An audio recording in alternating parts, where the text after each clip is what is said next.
up a cough like. That's not good because people are gonna think you have COVID.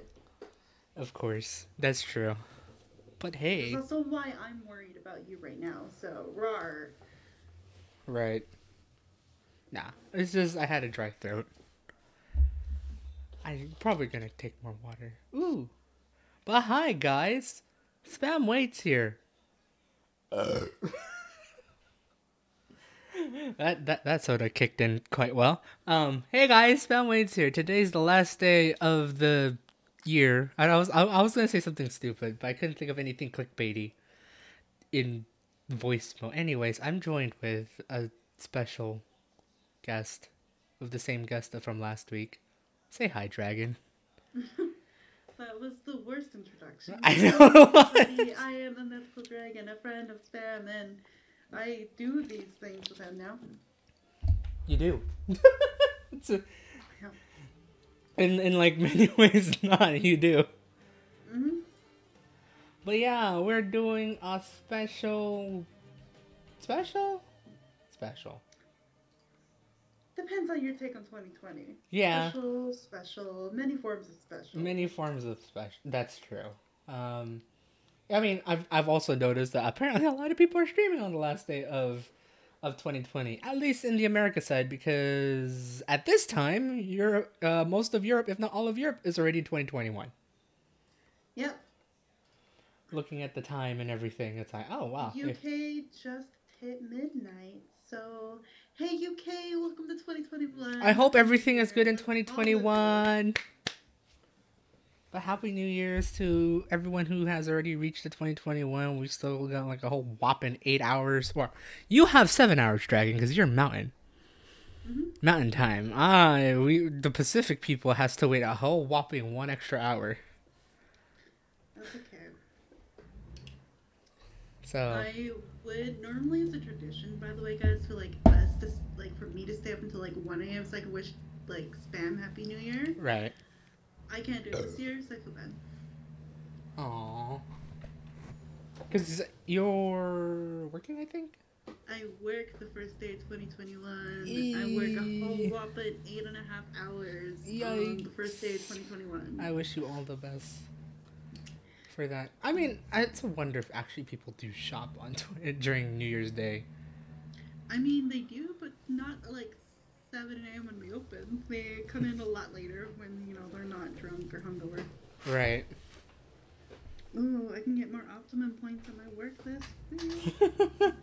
But yeah, I guess in the title below, we're gonna attempt as best as we can, without talking about the big C word, do a year in review of this whole 2020. Oh man, if I have to censor myself without using the C word, my year will be very short. My whole year was affected by the C word. So. Right. I mean, I won't like really stop it if it needs to come. If it comes up, it comes up. But it's like I don't want it to be like.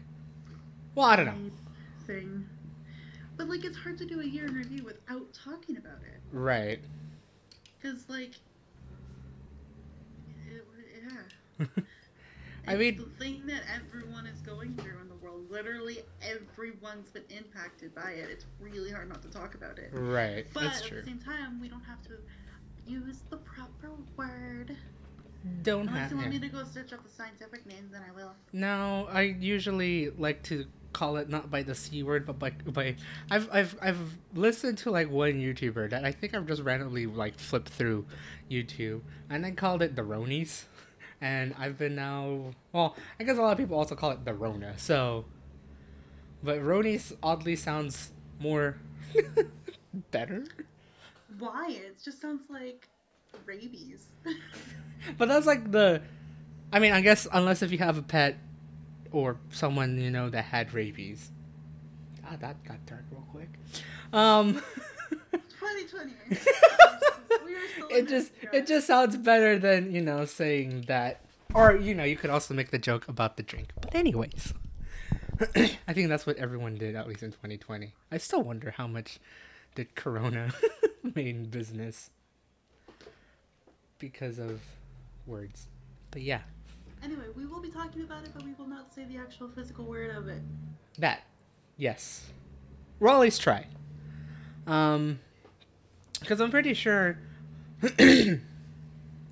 um, to those, like, yeah, a lot of things kind of more actually, yeah, no, really like affected how the way of life and like I know for you, you actually moved quite a bit. I'm gonna drink water because now my throat got itchy all of a sudden. Mm-hmm. Like, it's like it just pretty much affected. It's a wonder though. Could you remember, at least what is it, the first 2 months? You know, before. Well, I know. Well, And for you, Carol, it's not even like the first 2 months for me. It was the first month without it. And then in the UK, it got hit in February. right? I only had 1 month this year without it, guys. North America, you're lucky. Yeah, we were lucky to have 2.5 months. Still kind of, still. I find it. I'm gonna probably laugh about it in about 2 years' time. Probably not now because it's still happening. Where am I going? Holy shit! I made a turn of the century right there. But I kind of find it funny, that everything started closing down here in America literally the day after my birthday. Mm-hmm. It's like I celebrated my birthday at a casino, and then suddenly we are in 6 weeks of inside. Except I wasn't really inside when I was working. Well, yeah. Words. Words. But we'll see how well this is gonna go. But like, I actually do have a legitimate, like, it's actually a legitimate question. Like, do you actually recall? Hold on, stupid windshield wipers. Do you actually recall like the beginning of 2020? Like, remember doing? I do. It was really good. Like, remember doing a lot of stuff. Well, I started my 2020 in Oslo, in Norway. Oh, you did. Things went downhill basically right after that trip.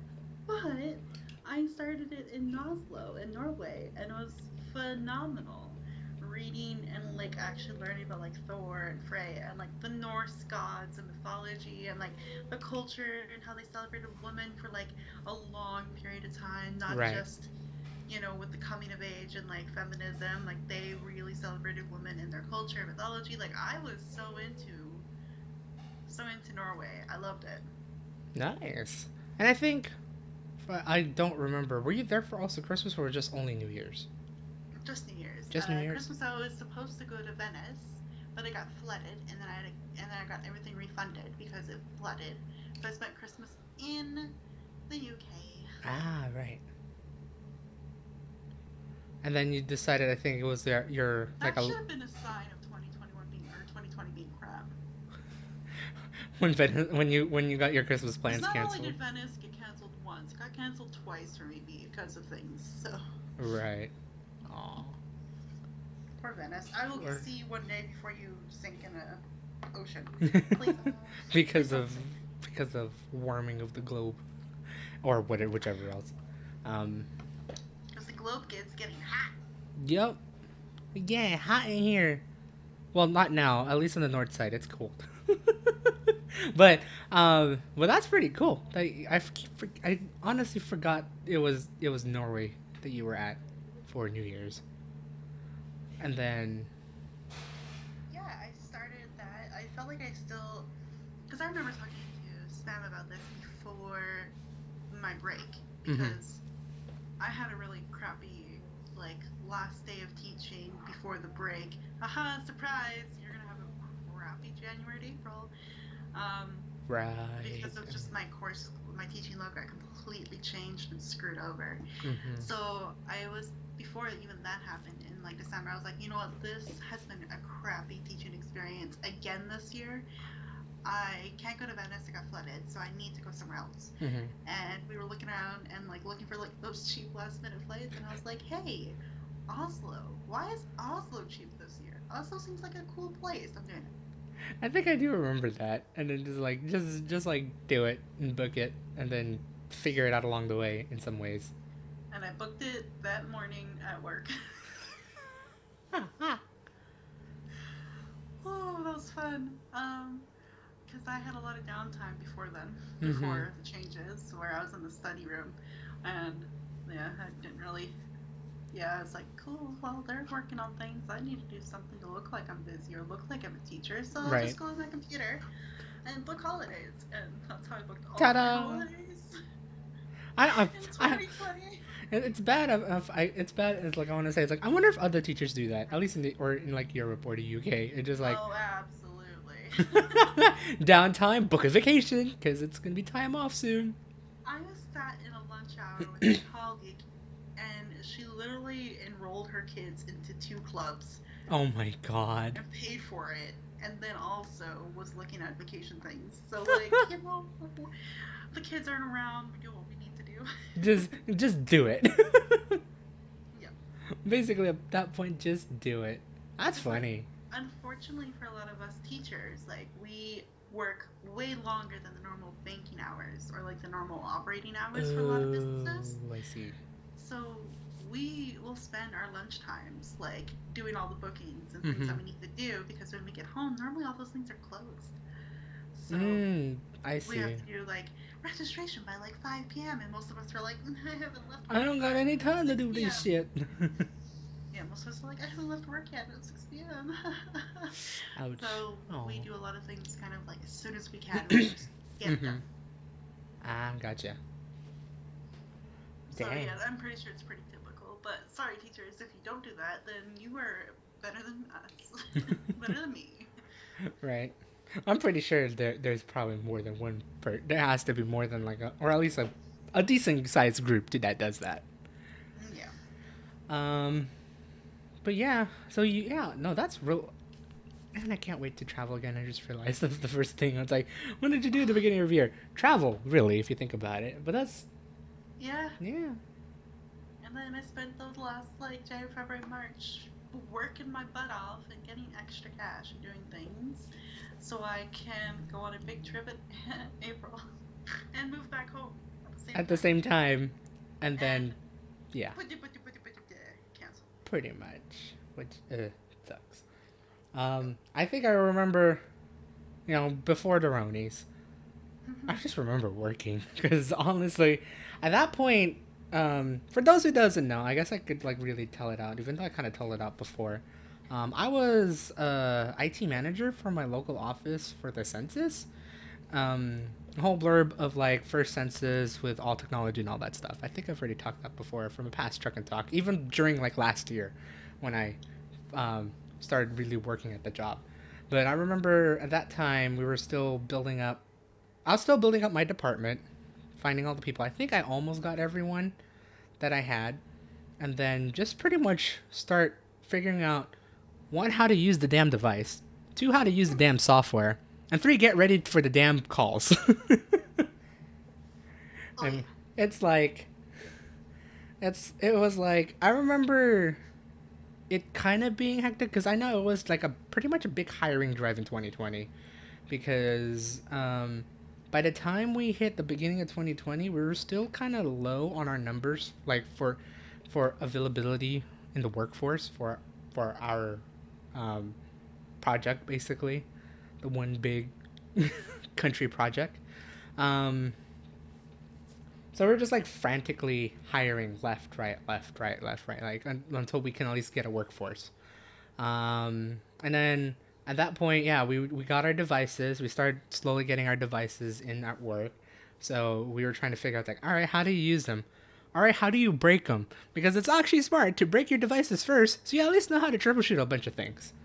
Um, and then from there, try to figure out how to convey this sort of information to basically. And I'm pretty sure this is pretty much the whole consensus of the census in terms of hiring people. Old senior, old seniors, pretty much getting the device and just working. Um, and knowing anything, they're probably technologically challenged. So you have to you have to really figure out a way to teach it to them. Heh. Um, so I had a fun time trying to figure out how to make it easier for them to understand of how to use the device. And then I think I'm trying to remember, did I ever talk to you about like teaching cues and anything about it? Yeah, I mean, like, oh man, are we getting into some educational things? Here we go. Kind of, yeah. When it comes to like teaching anyone anything, the first step is to really get to know them. Right. So like we always talk about building like student rapport and like making sure like you find out what's interesting for them, how they click, how they think, and then that way you can cater like your lessons or how you want them to learn to what they are interested in. So for a lot of old people, you just have to like learn about their experiences and then kind of do a comparison. Like, okay, so you know how you were working as a teacher. Right. Which is just my brain, guys, is gonna be all over the place because oh boy, emotions today have been a little fluctuating. But like just like let's say that you're a teacher, like okay, this is gonna be like when you were a teacher. How many times were you introduced to new technology as a teacher in your career? And then they'll be like, oh my god, so many times. Is this another like example of it? I'm like, yeah, one more time. So let's just tell me all the things you've used before. Like what technology are you used to? And then that way you can kind of build the like bridge the gap and kind of get them to where you need to get them to. That's what a good teacher would hopefully do. Right. I think I remember. No, I definitely remember saying that because it's like, because we had like a myriad of devices. So we had iPhones, we had iPads, we also had laptops. So like the first thing whenever like before introducing devices, like I actually do ask the question, who here knows how to use so and so? Do you guys know how to use a laptop, or do you guys know how to use an iPhone? And then it's like that's like the very first question I ask everyone, even if we're troubleshooting, because just like after COVID and all that stuff, we actually did most of our training over the phone or they're doing online modules. So basically, the first question I always ask to anyone, it's like, have you ever used this sort of device before? Because from there, I can gauge on how to describe things. So say, like, I say to you, let's like, I ask you the question, do you know how to use an iPhone? Yeah, I have one. Okay. So then after that, I start saying, it's like, all right, so then what we need to do is like, so if we are troubleshooting, like, say, an internet connection, go to settings, go to network, or go to Wi-Fi, see if you're connected to Wi-Fi or something like that. Versus, like, for those who never use an iPhone in their lives, it's like, all right, do you see the gear icon on the home screen? Because there's a difference between saying press the settings button and click the gear icon. Yeah, but also like that example alone, there are like visual learners and then like audio learners and like reading learners too. So if you say settings button, people are like, I can't read those tiny words on the screen. Because on the iPhone, it does label each icon. But if you're someone who can't read very well, you'd be like, those letters are very tiny to me. Oh, yeah, that's true. And then like, okay, let's try this. See the gears. Yes, click on that. Okay, or press that. I guess it's not really click anymore if you're on a phone, but press that. Right. Right. So yeah, there's also learning styles that you have to take into consideration when becoming a teacher. Oh, I bet. And it's like, I'm pretty sure it's like, okay, maybe it's a little bit different. There's a difference between a trainer and a teacher. But it's like, I think it's still, you're grasping at least the same core knowledge of like how to convey information to a person. Yeah. Yeah, because I remember like, oh my god, I had a fun time troubleshooting Windows laptops. Because how do you explain a Windows button to someone who doesn't use Windows because they use Mac? Look for the button with a square with 4 squares in it. There you go. It's like, all right, do you see the 4 squares on the bottom left? Yes. Click that. And then eventually we'll click it. You'll click in with them. And I also found it funny, like sometimes when they're repeat offenders, so when they call like twice, 3 times trying to figure out what's going on, sometimes it's like their own fault because they like pressed something wrong but wasn't so sure how to get back. And I remember there was like a couple of people, it's like, oh yeah, it's like it's this little gear thing, right? It's this little 4 square thing. It's like, dang, that actually worked. Realizing it's like how you explain things, it's like it just clicks with them. It's like, I'll remember it as this. I'll remember it as this. And then you hear them call back again. It's like, I pressed the square button like you told me to, but then I got a different thing. So it's like it's oddly enough, kind of, it was like nice thing to like hear. I was like, ooh, I'm glad that most of the words that I convey, it's like pretty easy to them to pretty easy for them to understand and Mhm. convey back. But I remember just doing that um, for the 3 months, just doing training, and also my first time trying to figure out how to coordinate with a team. Um, Usually, I can do that if I'm not the leader. It's weird. Mm. If someone else was leading and is willing to convey that information immediately, I can plan out quite a lot of things. Yeah. But it was my first time around to coordinate a lot of things and give it out. Because at least before this job, that job, Mhm. um, I was never a leader. Like, I could not perceive myself as a true leader. I could, but I I'm, can vouch for this a little. Yeah. but I'm like, He was not the super go getter. Um, it was more of the okay, okay, I'll do it if you keep pushing me. yeah. Or it's like here, let me do it. I can plan it out. Let me just talk to this one or like that. Like I'll do the actual support part, but also like kind of micromanage, but nothing to the extent of actually managing and like conveying and directing things. Yeah, no, this is my first job trying to like direct things and actually be a leader. I think I got it down. I know there were times where it was like kind of tense because I'm still indecisive even to this day, even after this job. Um, I'm still indecisive to this day, and I keep being indecisive with my team, which, oh god, I have to give a big shout out to my team, who really knew how I convey information just as much as Dragyn does and my friends do, because it's like, I understand what you mean, and I think we're gonna try and do this. I was like, thank you. I couldn't figure out how to explain it myself. Yeah, we all speak Daryl. Yeah, basically. In more ways than one. But I'm pretty glad like none of the like we had like our bickering matches because competing thoughts will occur, and you just try to find that happy medium, which sometimes becomes the best thing ever. Um, but it was just like trying to like really figure out how to lead a team and like be ready to like change pretty much anything on a moment's notice. Because God, that happened way more than once during that job.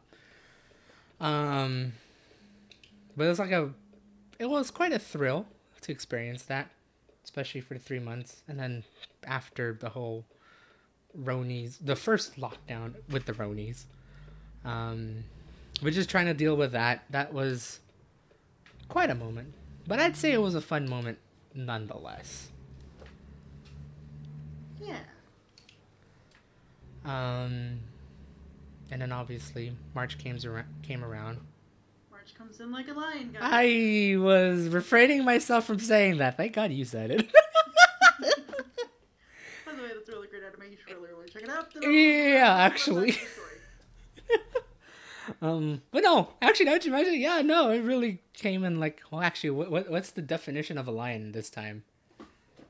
Aside from literal. Where it tears you to shreds and leaves nothing left. Ooh.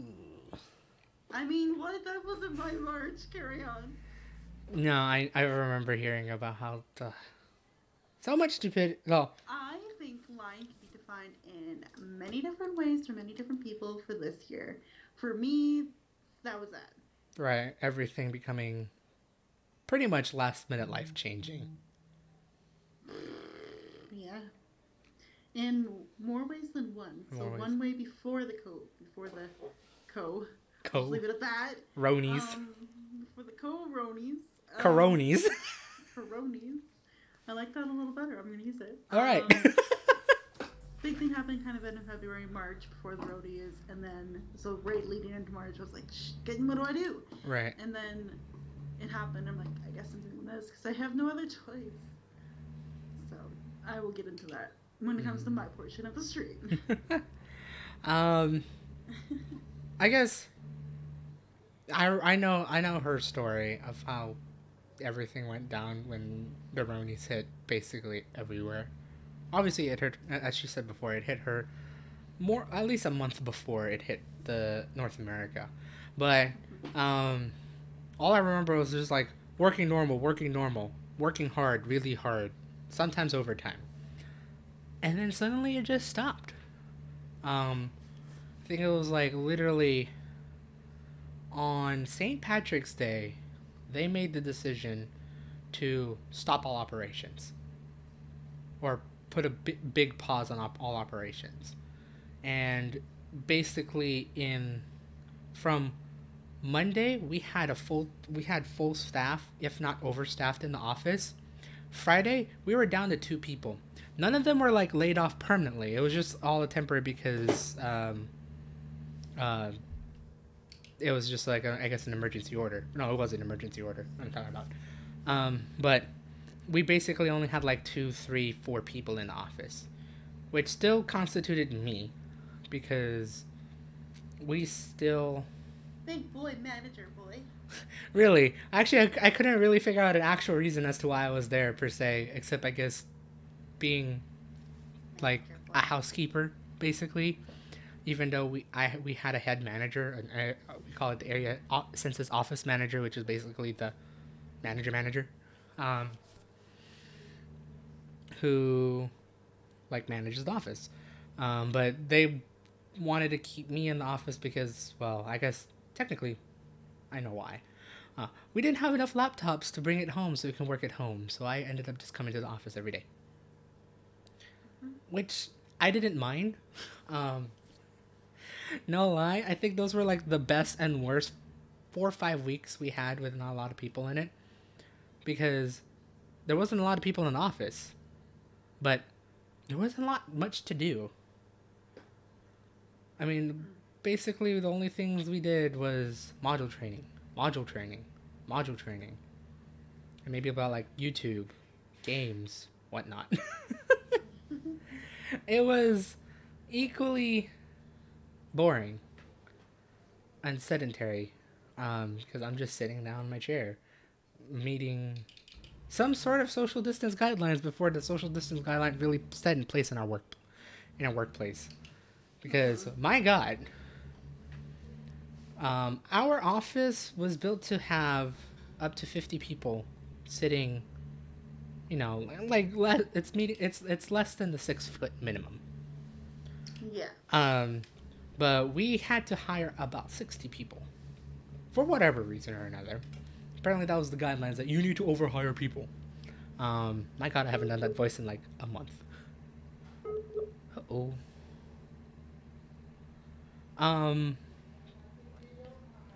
But once that the whole social distancing came around, we had to really figure out how we're gonna fit the 60 people we just hired. We're now sent home. They get their stay-at-home pay, but then eventually have to come back 5 months later, or 5 months later, 5 weeks later, to work again, while meeting this whole distancing guidelines. So I remember also having a fun time moving a lot of furniture, figuring out where to put computers around, figuring out if we're gonna meet that social distancing guideline, and we kind of did. We had a mixture of moving furniture and doing 2 shifts or 3 shifts, depending on how busy the schedule is. Uh-oh, hold on a second.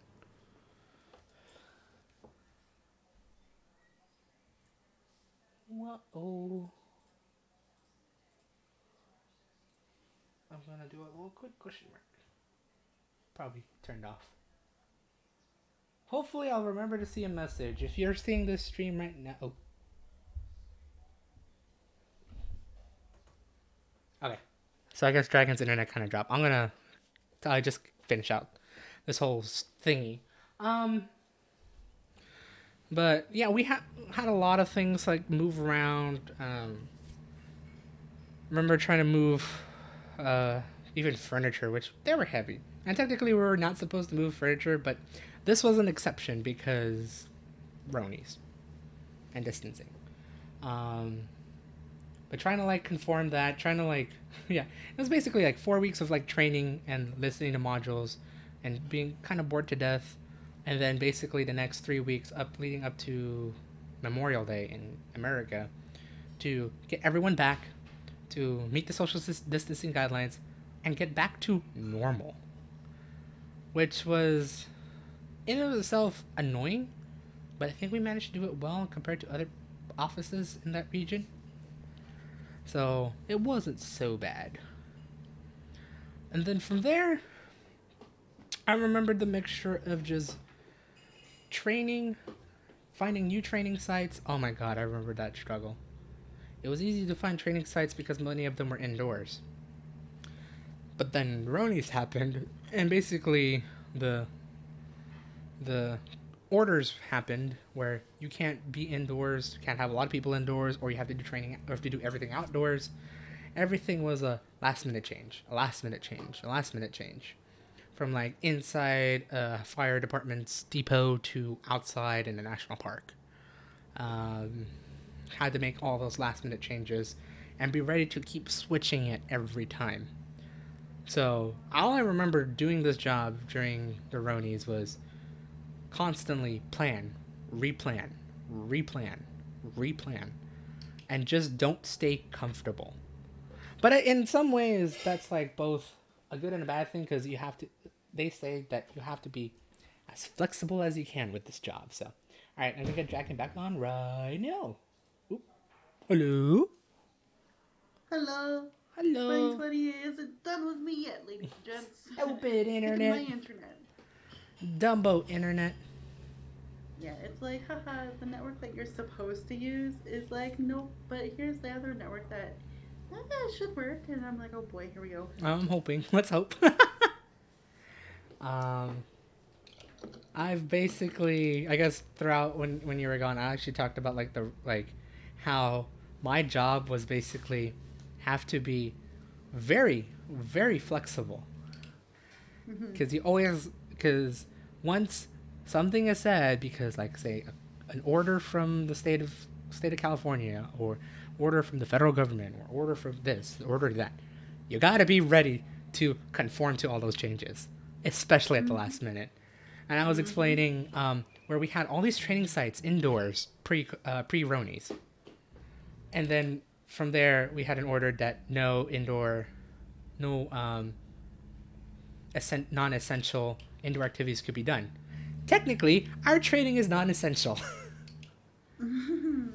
Even if it's a decennial project from the federal government, you still gotta abide as many safety rules as possible. So we had a fun time trying to like figure out new training sites. We did mostly them in like county, state, national parks. Trying to like find places where they had good parking, and then try to find places that are like just outside in general. Yeah. And I guess basically a perfect storm happened when we were trying to do our biggest operation. Doing the training now was fun. Because we had a pretty enormous heat wave that happened literally every weekend during our training sessions, hitting it at like 90, high 90s, 100. So this is like about high 30s.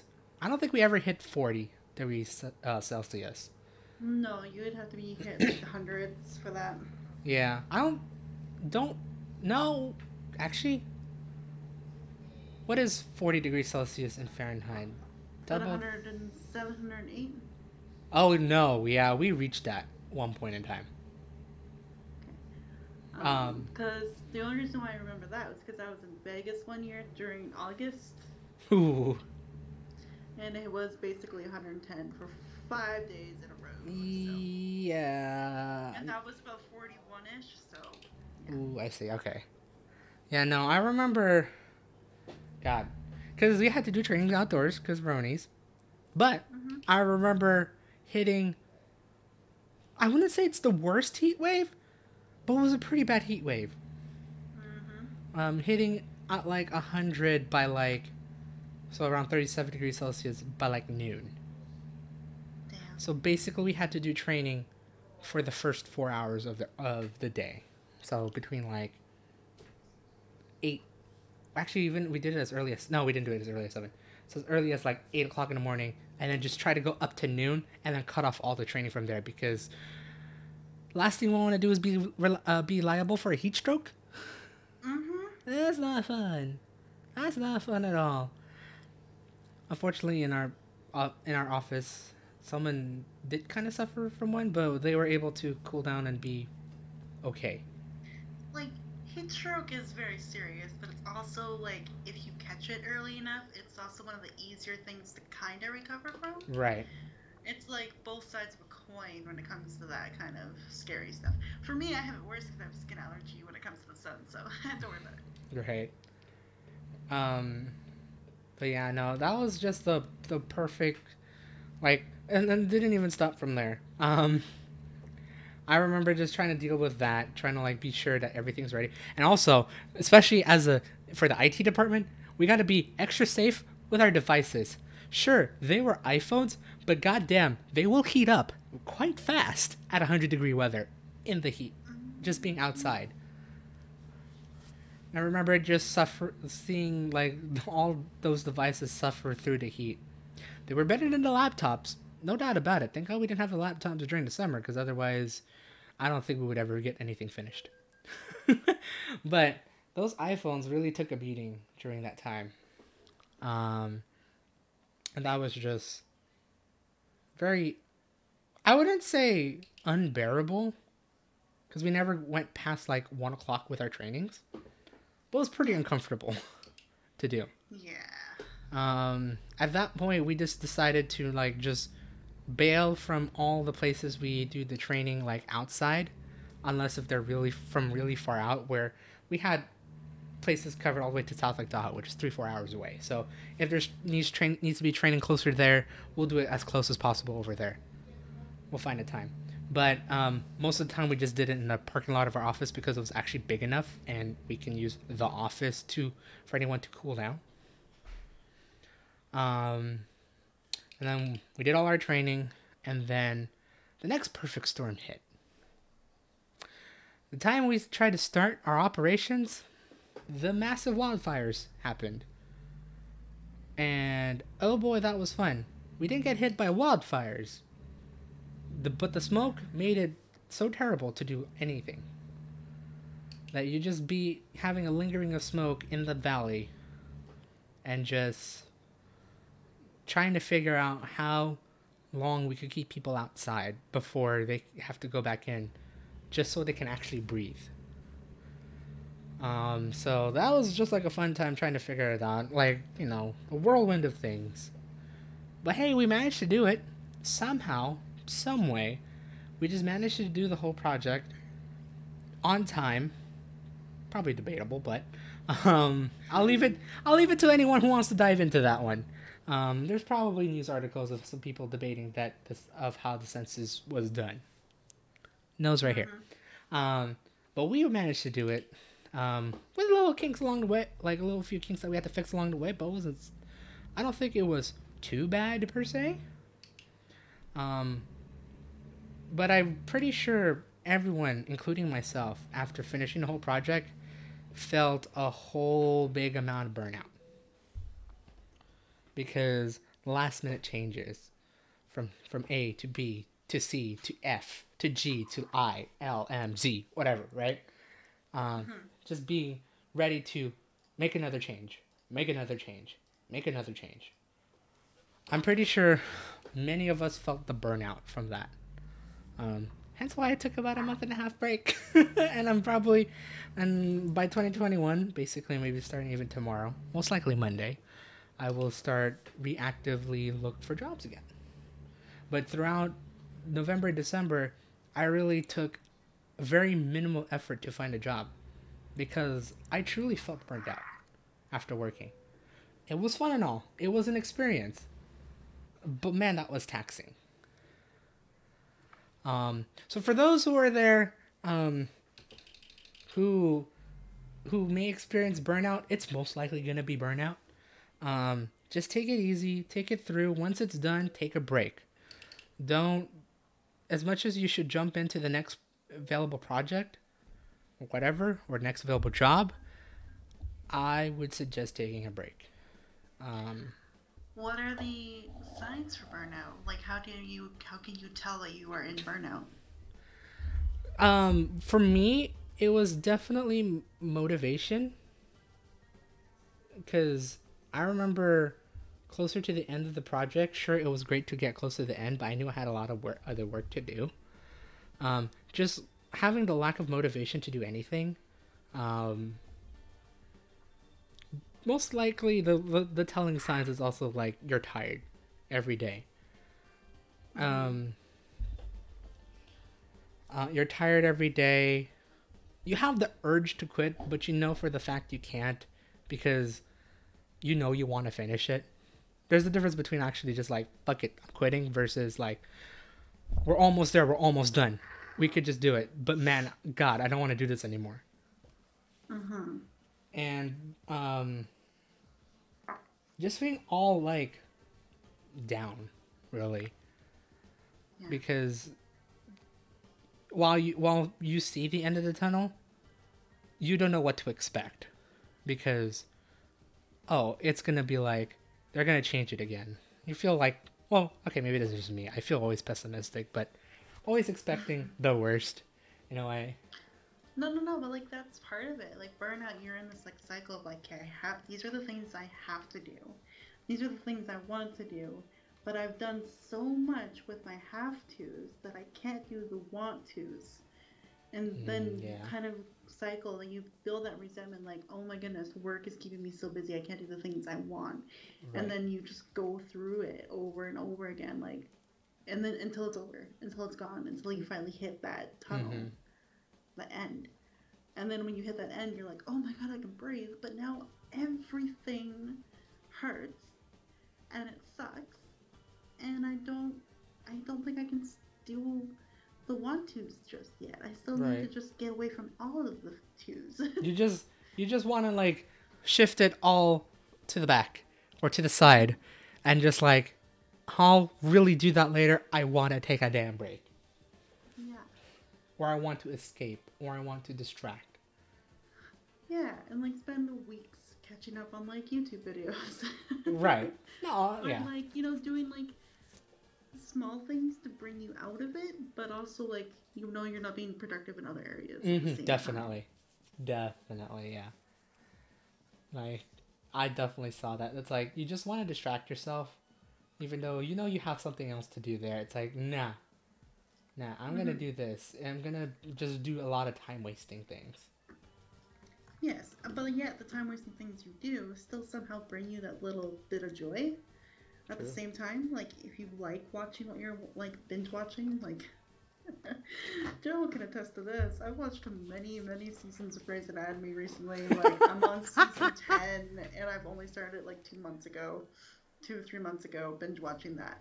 You do things like that, but you're like, I love this show. It's so good. It's just like Right. it keeps going and going and going, and I can keep going and going with this because I'm not doing too much like mentally or physically. Right. And it's like it doesn't take too much to do, but you know it's a waste of time. But there are times Yeah. you just have to do it. Um I know for me, even as of late, which I'm kind of glad that this game came out. Damn it, Genshin Impact, you became the best waster I ever had in 2020. Just to get home, just to get home and just start like like leveling up characters, doing adventures and all that stuff. It provided me an escape route for the last month I worked at the office. Not that it was like hectic, but it was just nice to have because I just couldn't like I remember just wasting time on YouTube and then just like I just get home, eat, watch YouTube, go to sleep, rinse, repeat for like the next 5 days until the weekend, and then I try to do something, but I really don't. Yeah. So, I do I will shout out to Genshin Impact for getting me for giving me an escape, like some sort of escapism for the last month or so. Yeah, like burnout's such a weird thing, but I think this whole year has brought like a form of that for everyone. Oh And yeah. that's why it's like if you have no if you haven't done anything in 2020, that is okay. It's true. It's very Like, true. there are some of us that just can't sit still and, like, let it take over. Like me, Mm-hmm. I am, like, my brain can't do it. Oof, no. My brain, like, I did the 2 weeks of isolation when I moved back, and that was hard. Like, I Oh, couldn't, right. mm, like, I can't do that. I am someone who literally can't. But then there's others that are like, oh my god, everything's so overwhelming. I don't think I can even like put on like a nice pair of clothes today. Like, no, it's too Mm-hmm. hard. And like, dude, that's okay. This year sucked. Right. And I'm giving you the okay that it's okay. But, and then there's also those of us that are like, well, everything in my life has constantly changed. Let's actually change my life for the better so that way I have a good change this year. That's where I kind of went with my year. Oh, I know. I remember hearing just the just how everything just started cascading. Try to think of a more positive word. I'm sorry, Dragon. There is no positive words for 2020. It's like for you, with your experiences, I really don't think, but I think cascading is probably the most neutral word out there. Yeah, it reminds me of waterfall, which is both dangerous and safe, and I think 2020 is that. I'm pretty sure not a lot of people were able to follow TLC's advice of don't go chasing waterfalls. I mean, sorry, I had to. Oh, that. Yeah, no, it's definitely a huge cascading and like trickle down effect of like things Mm-hmm. that just kept going like ah ha ha ha, and then it went ah ha ha ha ha, ah ha Right. ha ha ha, ah ha ha ha ha. Right. Just there you go, guys. I'm delving into the madness at the end of 2020. Yeah. I mean, I guess like for me, last part, like even with all those negatives, all those like those like real things that I did experience throughout this year. I felt like I came ahead out of it in general, like overall, Mm-hmm. because it made me believe it. I finally experienced what true burnout is. You're like, Like, oh my goodness, I've lived a very stressful job and I understand what it means when like someone says they are very tired. yeah, like I really do. For those who, yeah, and I'm probably also directing this to you, Dragon. I'm sorry, but like, I finally understand of like what it is to just be kind of tossed turned trying to figure out what's needed to be done and all that stuff, and then just feeling Ugh, in the end. Mm-hmm. um but I also felt like I've learned a lot about myself. I'm pretty sure a lot of people can say that. It's like even from burnout you learn a lot about yourself because it's out of your norms. It was definitely out of my norms for me. Mm-hmm. So like I've learned to like this could be debatable. You could debate it in this stream or personally later, all right? um I think I've Oh, learned. with pleasure. um, I think I've learned to like really figure out how to like. Okay, maybe I'm not having that moment right now, but like, No, no, no. Say it. no, I'm just like I just had slight like brain fart and maybe doubt, but trying to like figure out like direction, trying to like um understand of like what needs to be done, what is should be done but shouldn't be like could be done later, but like yeah, understanding like what's priorities, like You've setting. learned how to prioritize. There you go. just Yes. just setting priorities straight, um, for not only yourself to follow, but for everyone else to like follow as well. Especially as a manager, you got to learn how to not only set your own goals, but also set the goals for your team. Understanding that everyone has a limit, and you just got to be ready Mm-hmm. to conform to it, but also optimize it because even with their weaknesses, you could find different strengths in the end. Not yet. Um, just figuring out all those things. Mm-hmm. Um, just, just basically figuring it out. And yeah, priorities, finding direction in like I life want to hear actually. more about finding direction in life. Yes, please. I think I was with you, and I'm like, yeah, you did so good as a manager. Yeah, yeah, yeah. But then you hit the direction life part. I was like, yeah, I don't know if I yeah. did.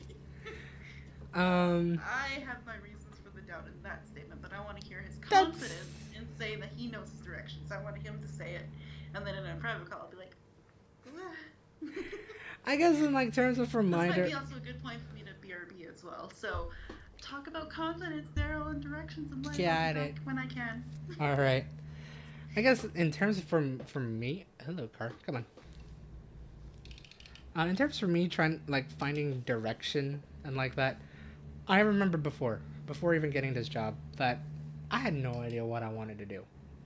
Um, sure, I had a computer science degree and all that stuff, but what am I going to use it for? Am I really going to go into software, which I had fun time doing during university, but like, do I really want to do this as a job? Or do I really want to work with computers and like that? But with this a job and just learning everything about it and then trying to figure out what I really want to do, I figure out more or less maybe of what I actually want to do. Like actually figuring out how I want to lead my life, at least for the next few years, of what I want to focus on. Um, just I guess in a general bit, like I think I may want to keep. I still want to focus on like helping out others.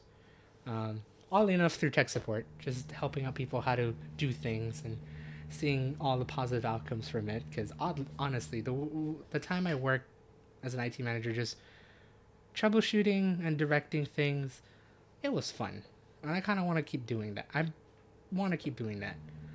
I may dive into like back to development if I don't feel it anymore, maybe within the next 2 years. So, whatever job I'll get next, if I start losing that feeling of like supporting the like providing like tech support or anything like that, maybe I'll definitely retry to do software development because I want to at least put that also use the computer science degree to a test as well.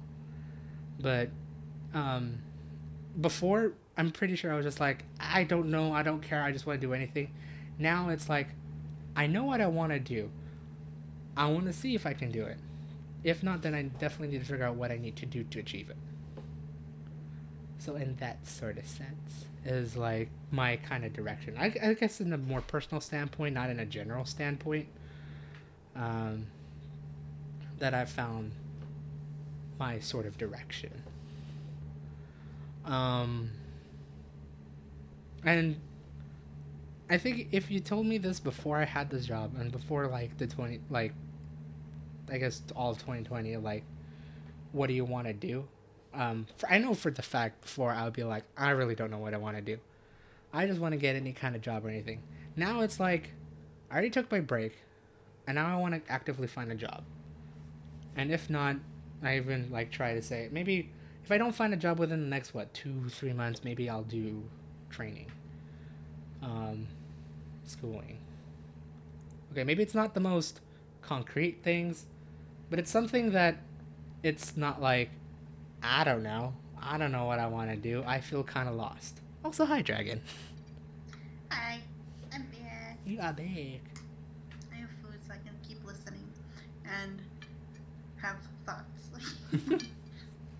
I was just saying it's just like compared to like what I when I didn't have a job, like before this job, like it really painted a picture of like without okay, backtrack.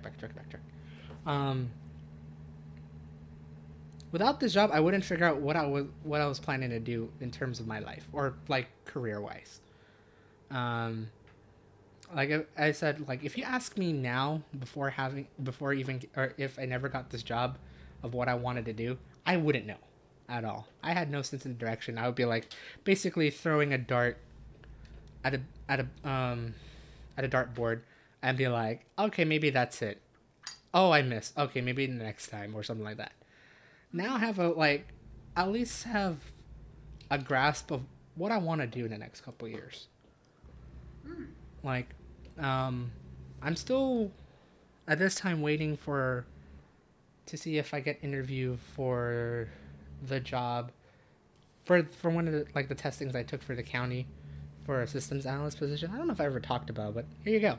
I'm gonna wait for see if I'll get an interview anytime soon.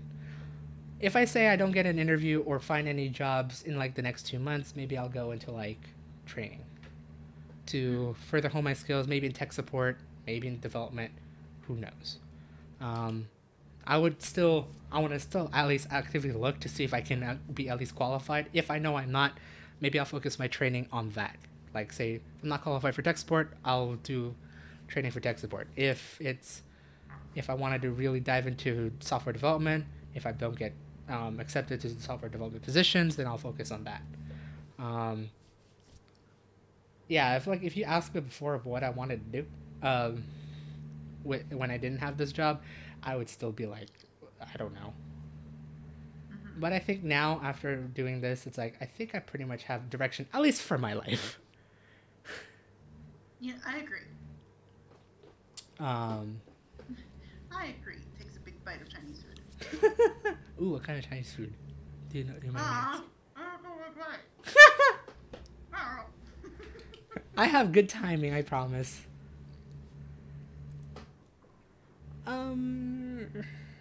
Ooh, yummy kind. Gotcha. But yeah, that I feel I've gotten a lot out of it, even with COVID. COVID. I did it! Even with the Ronies. I felt like I've learned a lot about myself this year. Even with all the things. Ooh. Ginger beef, lemon chicken, chicken fried rice, spring roasted chicken. What the fuck? That sounds so good. Mm-hmm. That sounds so good. Mm-hmm. Damn. Granted, I guess like I'm man, I want some Chinese food now. I am sorry, but not sorry. That's fine. I mean, we have steak. My dad's gonna make spaghetti here later in the late night, and we have like ribs and all that stuff. So I guess I can't complain. But man, I really want Chinese food. I'm like craving Chinese food as of late. It's so weird. I guess I blame all the lunch times I've had with my coworkers at work. All the takeout. Yep. All the takeout and pickups. Mm-hmm. I was gonna say, like, if you guys want someone to vouch for him, saying that like he's grown a lot this year despite everything, I agree. Because I remember when he first was like in this manager position, like, oh god, I'm gonna be a manager. How do I manage? What do I do? And then like he's really hit it strong and like towards the end, and like realizing, you know, all the circumstances are hard for everyone. And like he managed to seem well. I think like me asking all the questions in calls, like, make sure you're not working them too hard, and make sure you're not working too hard yourself. Mm-hmm. Don't work too much overtime, and like. But then it got to a point where I didn't even need to ask those questions anymore. He was like, yeah. This weekend I'm taking off, where I'm not doing any more overtime anymore for the rest of this like census stuff. So I was like, right. Hey, like, he's doing it. He's okay, and he's actually learning what he can and can't do. So. And I guess, I'm proud of him. Oh, thank you. And I guess it's like you kind of like also saw it too. It's like there were still some types of indecisiveness. It's like, I don't know if I really want to do this. And like that. Especially like in the last couple of months where like it really ended, and now you're kind of in that limbo state. Right. Like he still has it. There's still like blah blah blah blah. But like now that we're at the point where I think his burnout is kind of like resolved to a point. Mm-hmm. I see that he's got like focus, and he's setting up things that like I can help remind him of course, because I'm a really good friend. Right. But like he's like, no, I want you to do this and this and this, and like because I want to do this, and I'm like, okay, cool, I can remind you of all these things because you want to do it. Cool. I don't mind helping you doing the things you want to do. Mm-hmm. So it's been really nice to have that. Whereas before, when I used to remind him things, it was because like, no, you have to do this. You said you wanted to do it, so now I'm going to make you do it. Right. Whereas this case is like, he wants to do it, so I will help him actually, you know, go do it. Yeah. And plus it's like, I don't know if you could hear, I don't know if you've seen it. I'm making less excuses now. Mm-hmm. Mm-hmm. Like, like at this time, I'm finally understand. I finally understand. It's like, you know, if I don't do anything, nothing happens. And you're not doing anything, Daryl. Just do it. Mm-hmm. I don't like before. It's like, but I like doing this. I like having my time wasters. And no lie, time wasters are fun. I mean, that's what my last month and well, not really my last month and a half. I did quite a still. I still did a little bit of things You did throughout. quite a bit, at least this month. Yeah. I was gonna say December was a good one for you. Right. Like I've like tried to like really because I remember I have to like it's like I still live a life. I need to like figure out how to get insurance or anything like that, or you know, still try to find a job, or even doing this, like even streaming. Like get back to streaming, get back to uploading videos on YouTube. Mm-hmm. It's still a process. It's still something that I can do. Like it's keeping me busy rather than wasting time watching YouTube videos. Even though I like doing that. I mean, there are people, unfortunately, in like our generation and above that think this is still wasting time. But at the same time, though, it's like you 2020 is what the year is like. If you want to do it, you can do it. That's the key. If you can do it, do Right. it. But if you want to do it, but you can't do it, take the time to do what you need to do first, and then do it. Mm-hmm. Because you got to take care of yourself in this crazy Oh yeah. year. And he did that. He took care of himself, did the burnout thing, and then maybe with a little poking and prodding by me, but also stemming from him. Like this is not like me going, "You have to stream, do it." Mm-hmm. It's more like I should get back into it. I want to get back into it.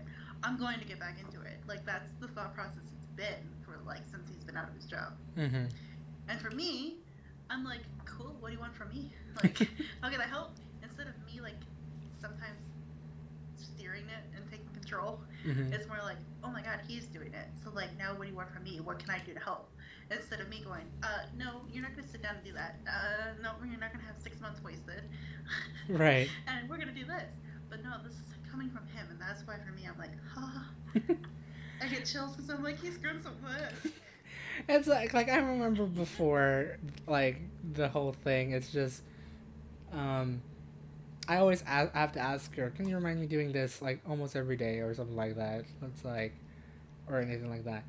Right now nowadays it's just like remind me this time because I know for the fact I'll be doing other things during then that I Yeah, need to do like this. he's actually telling me like, hey, like I think I'll do it on these days. Yeah.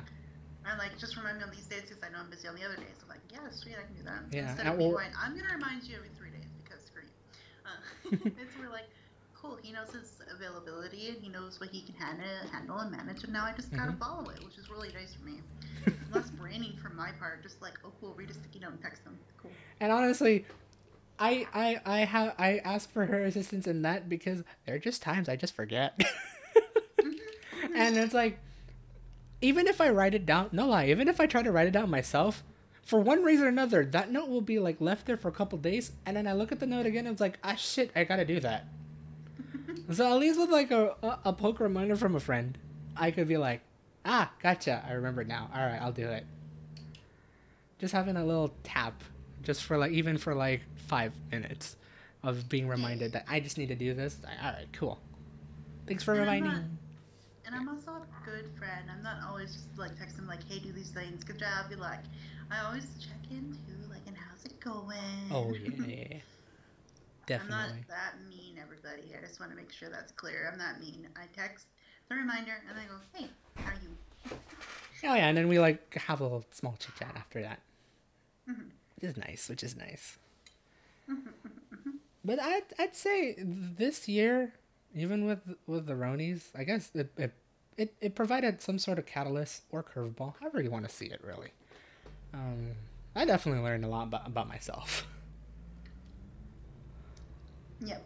And like like just revealing like, I guess my strengths, my weaknesses, obviously, but also figuring out, yeah, the setting priorities, setting a direction, all that stuff.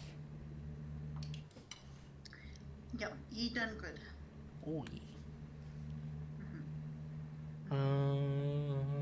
Aside from that, I know you're still eating, So I'm trying to figure out what else I could do. I'm driving down 101 right now, all the The thing way. is, though, like, you have to go in an hour. I don't know if I need to, because they just left. Oh. For whatever reason, it's like, oh, we're going now. It's not even 6. Thanks, guys. Well, questions for me. I guess I could help, like, ask a question and then, like, nom a bunch of food. Sure. Go ahead. Like, 2020, we talked about all the things that have happened and, like, what you've done and what you've gone through and all the things you've learned. Mm-hmm. But, like, let's get... this is going to become a therapy session, guys. Heads up. Because Oh, my boy. brain is like, cool, he talked about things, but he hasn't talked about how have you felt throughout the year, and what was your mental health like? Like, how have you been processing the year? Go! That's a good As I stuffed question. my face. I'm Feelings of probably mental I'm health. I'm probably gonna be the minority here. That's fine. I felt good. Like, even with what happened, Roni's just changing everything, right? Probably providing a lot of twists and turns to everyone's life. I felt like I got the lesser brunt of the end of that. I mean, sure, it was stressful. Sure, I felt kind of like, again, the burnout. Like, just, you'll hit that little weird thing of depression because it's like, I'm tired. I don't want to do this anymore. I'll like that. But I think overall for 2020, I felt pretty good. I felt pretty content. I wouldn't say I was happy for 2020 because of Roni's. Like, I wasn't able to meet up with friends a lot, and I wasn't able to do a lot of things I wanted to do in 2020, in some sense. I know I wanted to visit Dragyn back in the UK, and even like just visiting a lot more people in general, because it's like, oh hey, I have a job, I have money. That was like my issue I had at the time, prior to getting the job. I just didn't have the money to do it. I had the time, just didn't have the money. Granted, when I had a job, I had the money but didn't have the time. But I guess if everything went kind of pretty much to normal, it wouldn't be so much of an issue to where where was I going with that? Let me backtrack. um Shit, wow, I brain farted a whole sentence. I'm sorry. Basically, sorry, I had to swallow. Basically, you're saying, like, if the coronies didn't happen, Mm-hmm. like, your life probably would have still stayed the same with some opportunities. That's kind of like what you're leaning towards, like opportunities to like travel. Visit, Oh yeah, like, yeah, that yeah. still would have been a thing. Mm-hmm. But at the same time, like, it didn't happen, and you're still kind of okay with it in a way. Like, I don't know. You words. Okay, yeah, no, thank you for reflecting those words. I'm a good listener. You're a good listener. Thank you. It did limit the opportunities for me to travel. Yeah, no, because of Roni's, but like I think I would say I would be maybe prepared to travel if it was like that. But I wanted to like really like when, especially after the job ended, when because I got let go in November. If the Roni's didn't happen, I would have got let go by around September. I think during the last 3 months of this year, if it wasn't for the Roni's, I would have definitely traveled. Just going anywhere and anywhere. Because it's like, I have the money, then I have the time. I could finally take a break and go like visit people, visit you, say, Dragyn, wherever you would be. Go to like maybe even back to the Philippines or something, or visit another country, visit Europe or whatever. But maybe I'm kind of glad that it like the Ronas happened because at least it gave a slight pause, in that like, okay, maybe I don't know if I was ready. Maybe there is a point, but I think the Ronis did make that drastic change in like how I view like just doing more things. But I feel pretty content because it's like I get pat on the back for me and really just being on the better end of the stick here. Just still being able to maintain a job throughout the pandemic, throughout the Ronies. I've been pretty lucky on that. Just being able to like,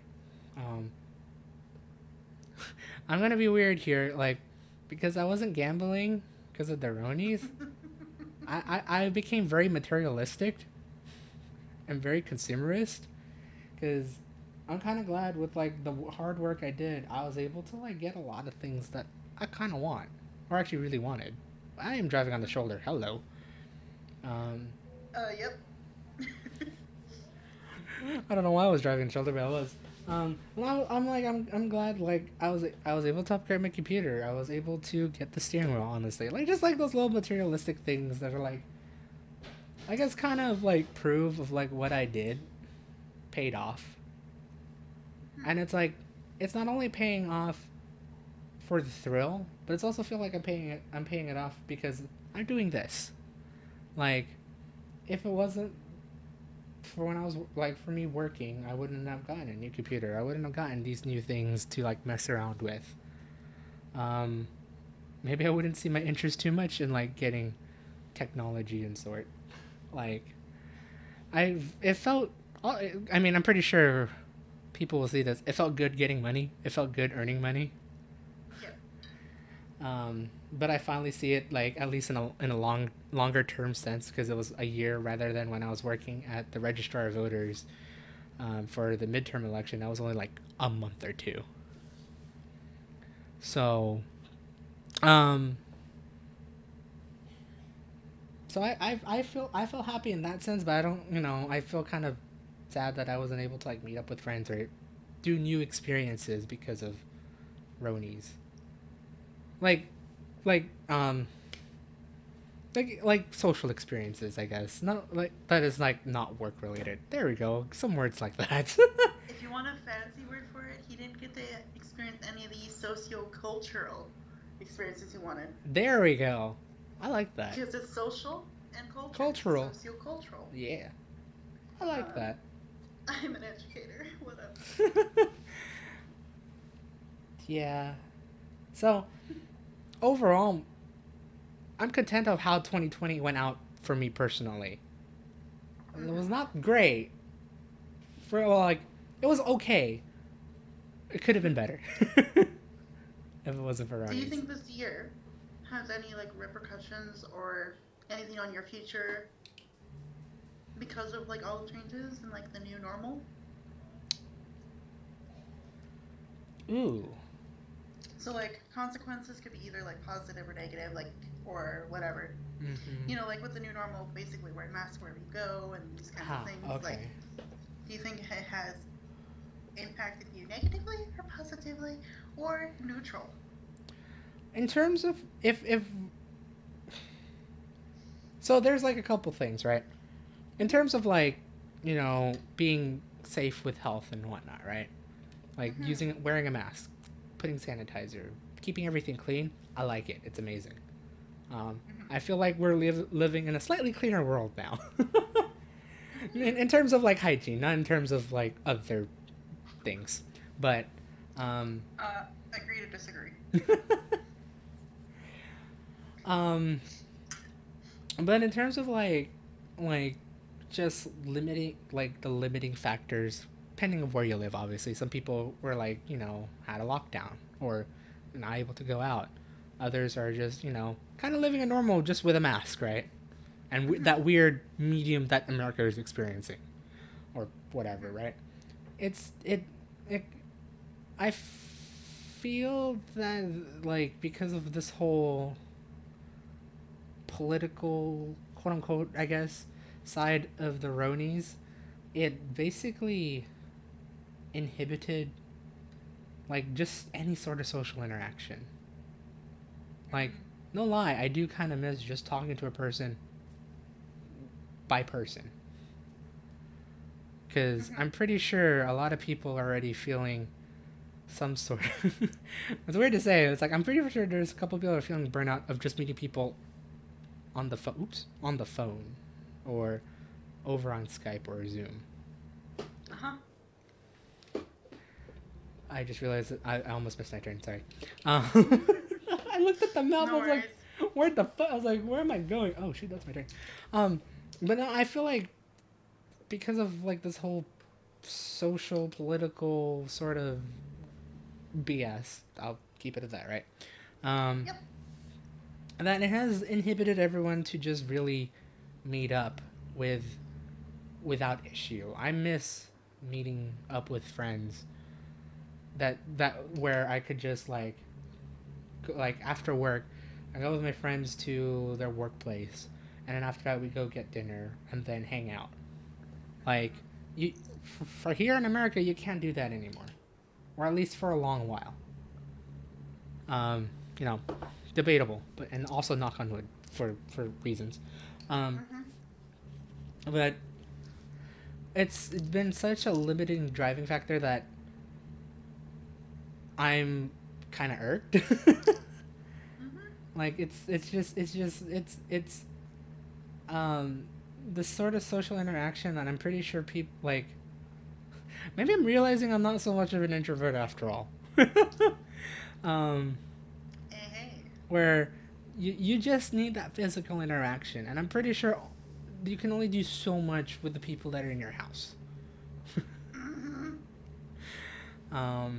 I do want to hang out with friends more often. I do want to hang out with new people. I miss going to conventions. That's honestly what I was. Honestly, I would, if it wasn't for Ronies, I would be ready to go to conventions too. Yeah. But like, cause I remember going to like Anime Expo for 2 years, Cultural Expo last year. Like, there's a sort of fun, and like I felt like I was less of an introvert when I was working and meeting up with coworkers, meeting up with people that I may be able to do it. I may be able to socialize a lot more than what I did before. Hello, Golden Gate. Speaking of travel. Yeah, I know. Just realized I'm driving over to Golden Gate. But like just getting that sort of social interaction, I miss it a lot, and it's because the whole 2020 ordeal is just. It's like some people say, like, oh, it's there. You just meet them in a Zoom call. No, when you've already met with. I'm probably going to speak this out, like, truthfully.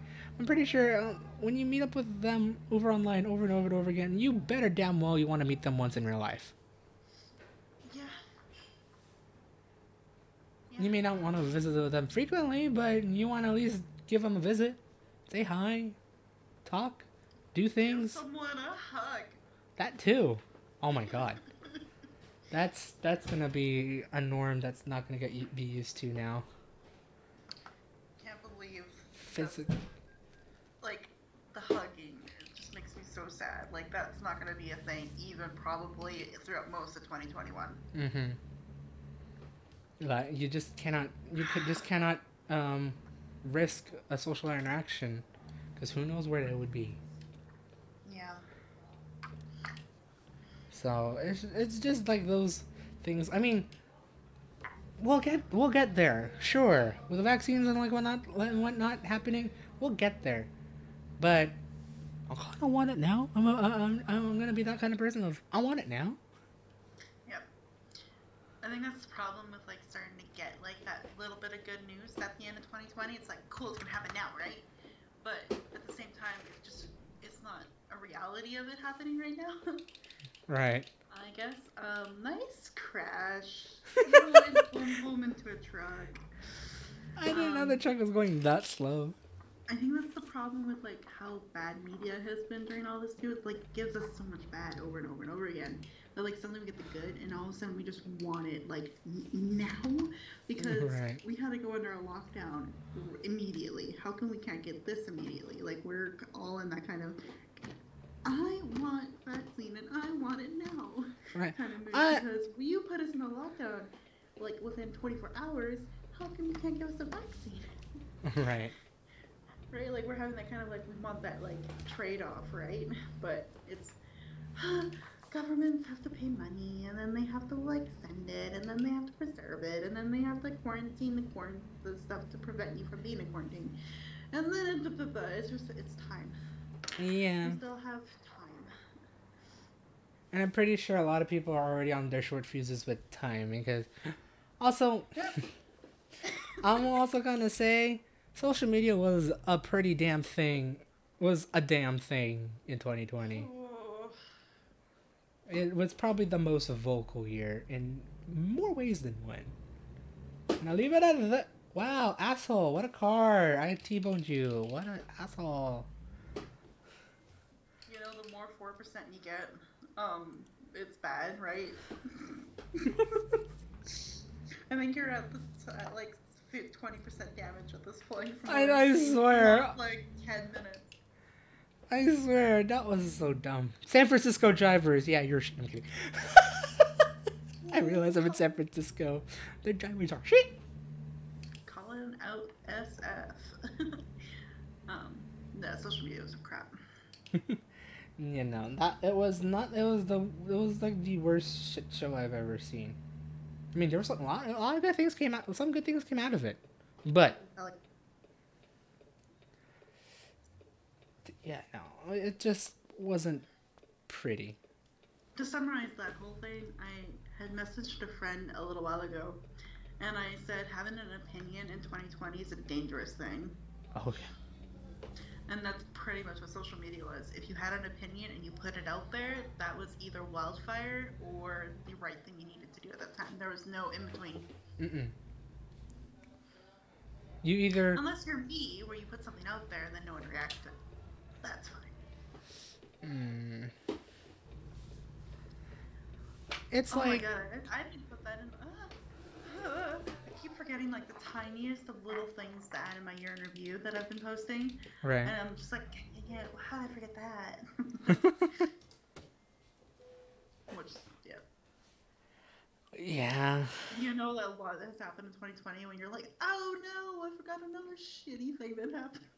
You know, not that you mention it, I don't think I was ever I don't think I was ever active in social media this year. No, you were very quiet.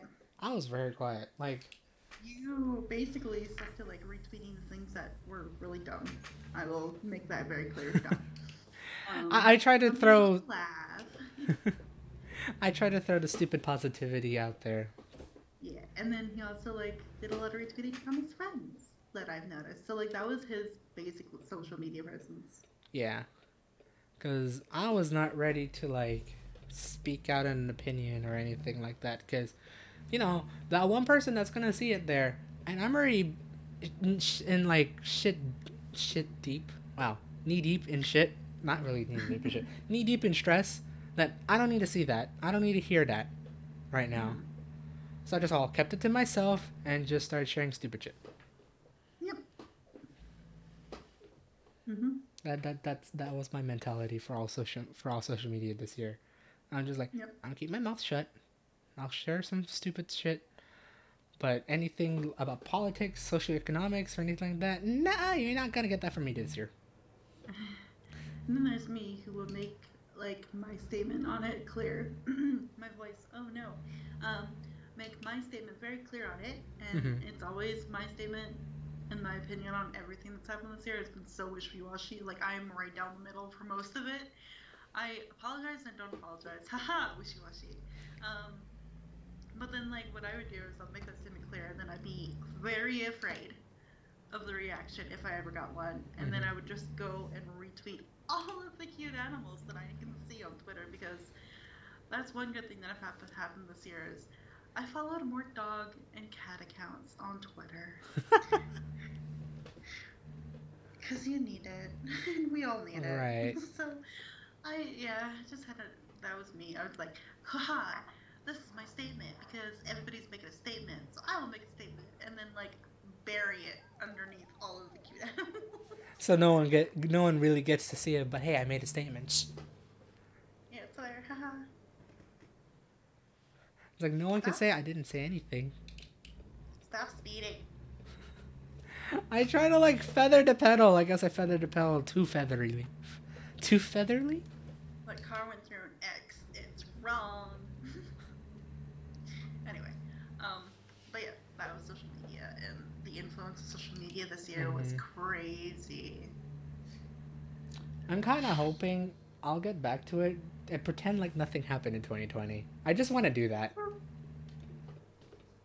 Yeah, just pop in and be like, hey guys. And it's like, hey guys, I'm gonna post some stupid shit. Well, I'm still gonna like obviously not post political shit, because no. Just no. Just don't. Fair. If you have an opinion, feel free. But if I don't agree to it, you better be ready to say almost absolutely nothing, or just keep it within yourself that say I don't agree. Yeah, there is a good way to have a discussion about that, and then there's a very bad way to have a discussion about that, and that's basically Twitter. The good way is to be like, I understand where you're coming from, and I understand that that is your viewpoint. I disagree, and are you willing to hear me as to why I disagree? You do that. You do that kind of thing where you go, that is wrong, that is BS, there's all these articles that and it's like, I didn't ask for your opinion, I just stated mine. Right. And if you stated your opinion on the comments, if it's something that doesn't say that you are wrong, I'll keep it there. Because hey, it's your opinion. Like, you always want to have another view. Yeah, if you come across as like more educational and like and supportive in that way, then like yeah, I'll leave your comment there, and I'll even respectfully maybe reply to it. Who knows? Right. But if you are gonna be toxic about it and throw in like, oh my god, you're just like a white supremacist and doing all these things, and then obviously that's gonna get deleted. I'm gonna delete my original tweet, and I'm just gonna be like, haha, have some dogs, guys, because I'm done. Right. That's me in a nutshell. I'm pretty deleting tweets and retweeting dogs instead. What up? And I'm probably gonna, like, I don't know if this is gonna be a transition for you or anything. I wasn't noticed maybe this year. I probably started like last year or 2 years ago. A lot more people are having private accounts as their venting accounts. Yes. Yes. And like, again, leaving all the political socioeconomic bullshit in that account rather than the main account. Yeah. So transition. I am one of those people that did that the last couple of years in the UK.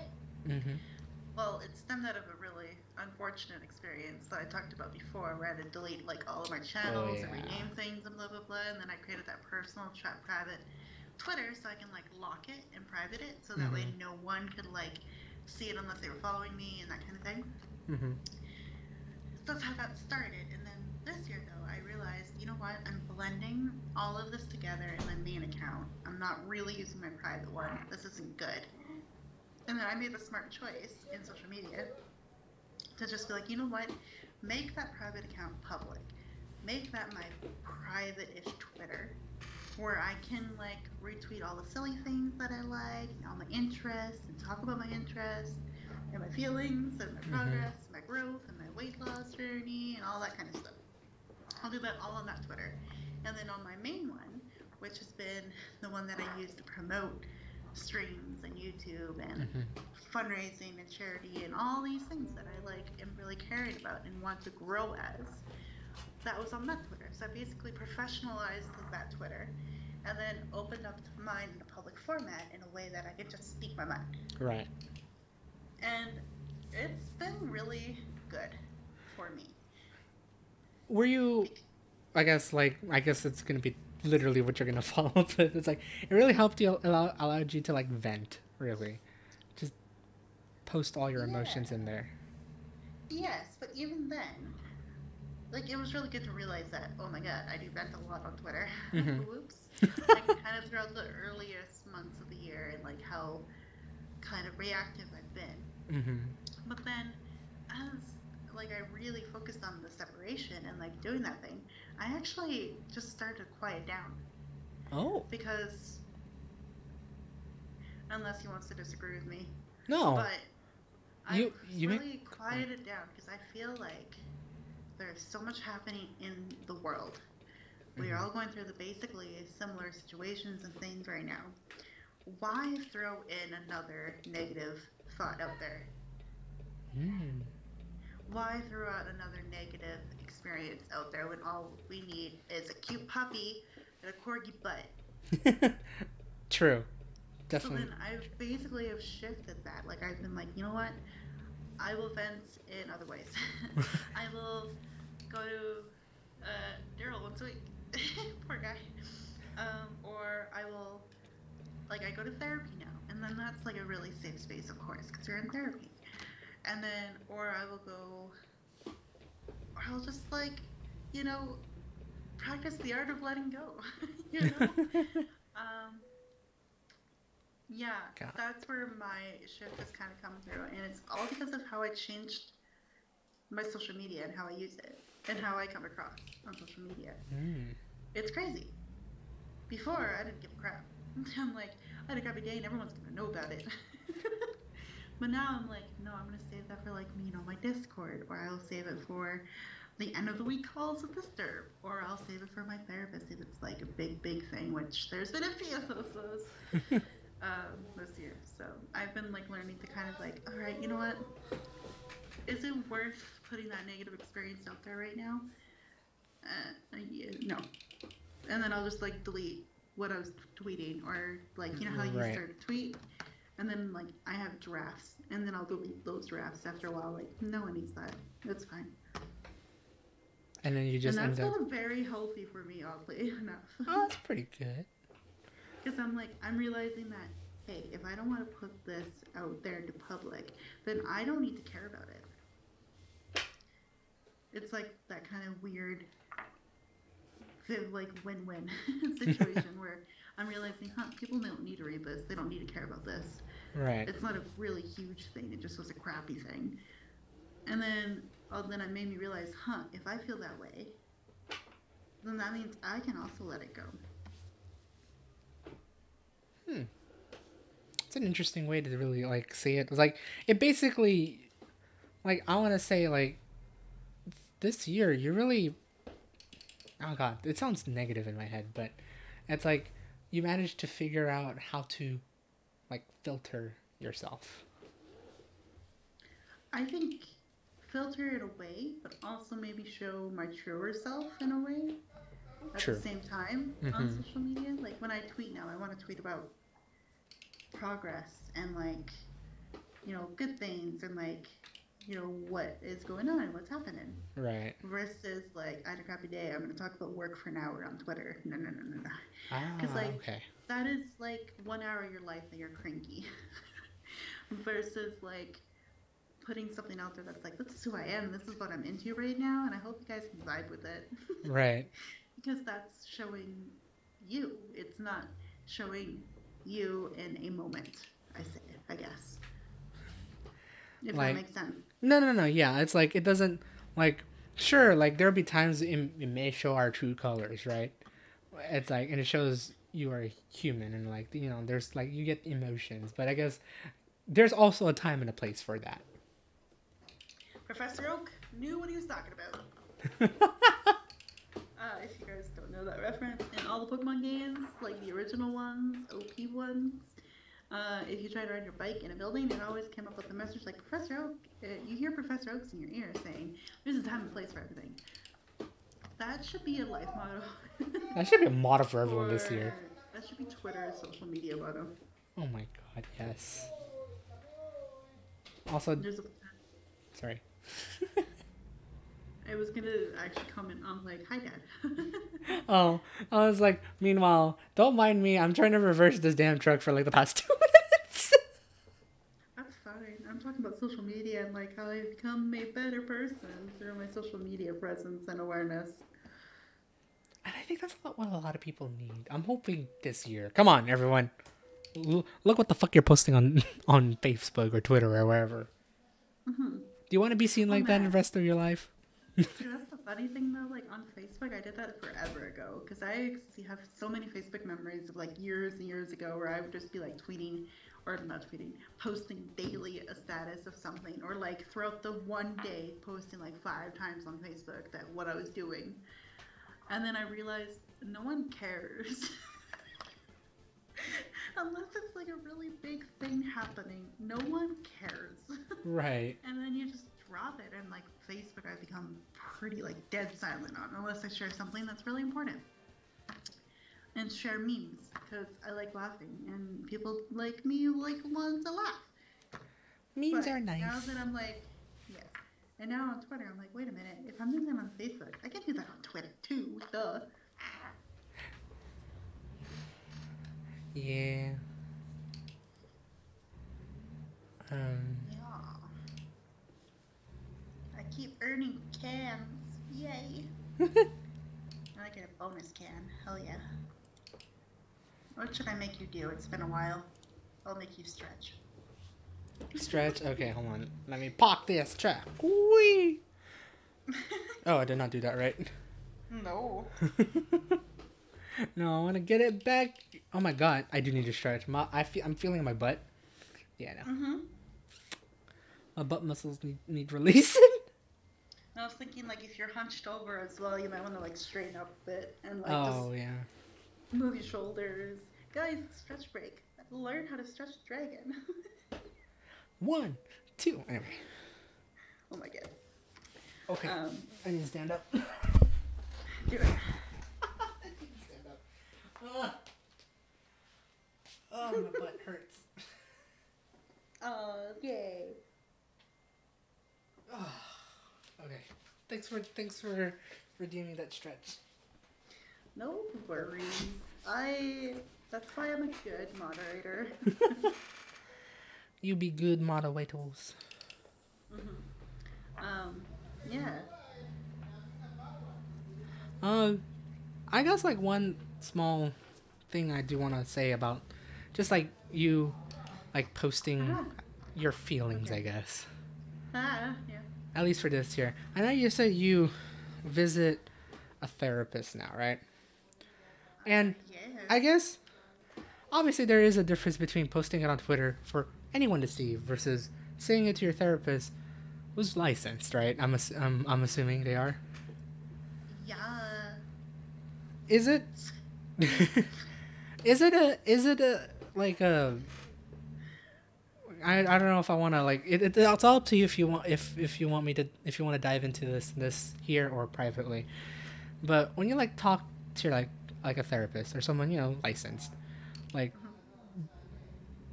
like does it help you like release like a lot of like stress really? Because it's like I know like there's a time and a place to talk it to your friends. There's a time and a place to talk it with strangers. But It does a lot for me. I think it's not just a release of stress, but for me, it like oh, how do I? Oh, it's a therapist session, guys. Let's go therapist session in the stream. For me, when it comes to therapy, like why I'm there is because there's a lot of people in my life, and you know who were in my life that weren't really good at validating me and like making me be seen or heard. I've been very, you know, there's times where I just constantly feel silenced or I don't feel like I can say a word or I will try and then immediately be talked over. You know, there's like the list of those experiences is like years long. It's not just a page long, it's years long. Oh, okay. Nice, Daryl. I have good turning. No, I don't.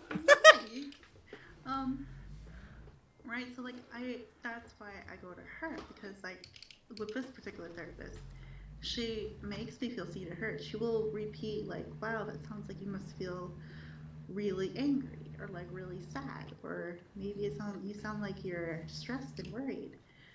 And then like just having someone identify that for me is like, yeah, you listened to me, you heard me, you got it, and now you know how I feel.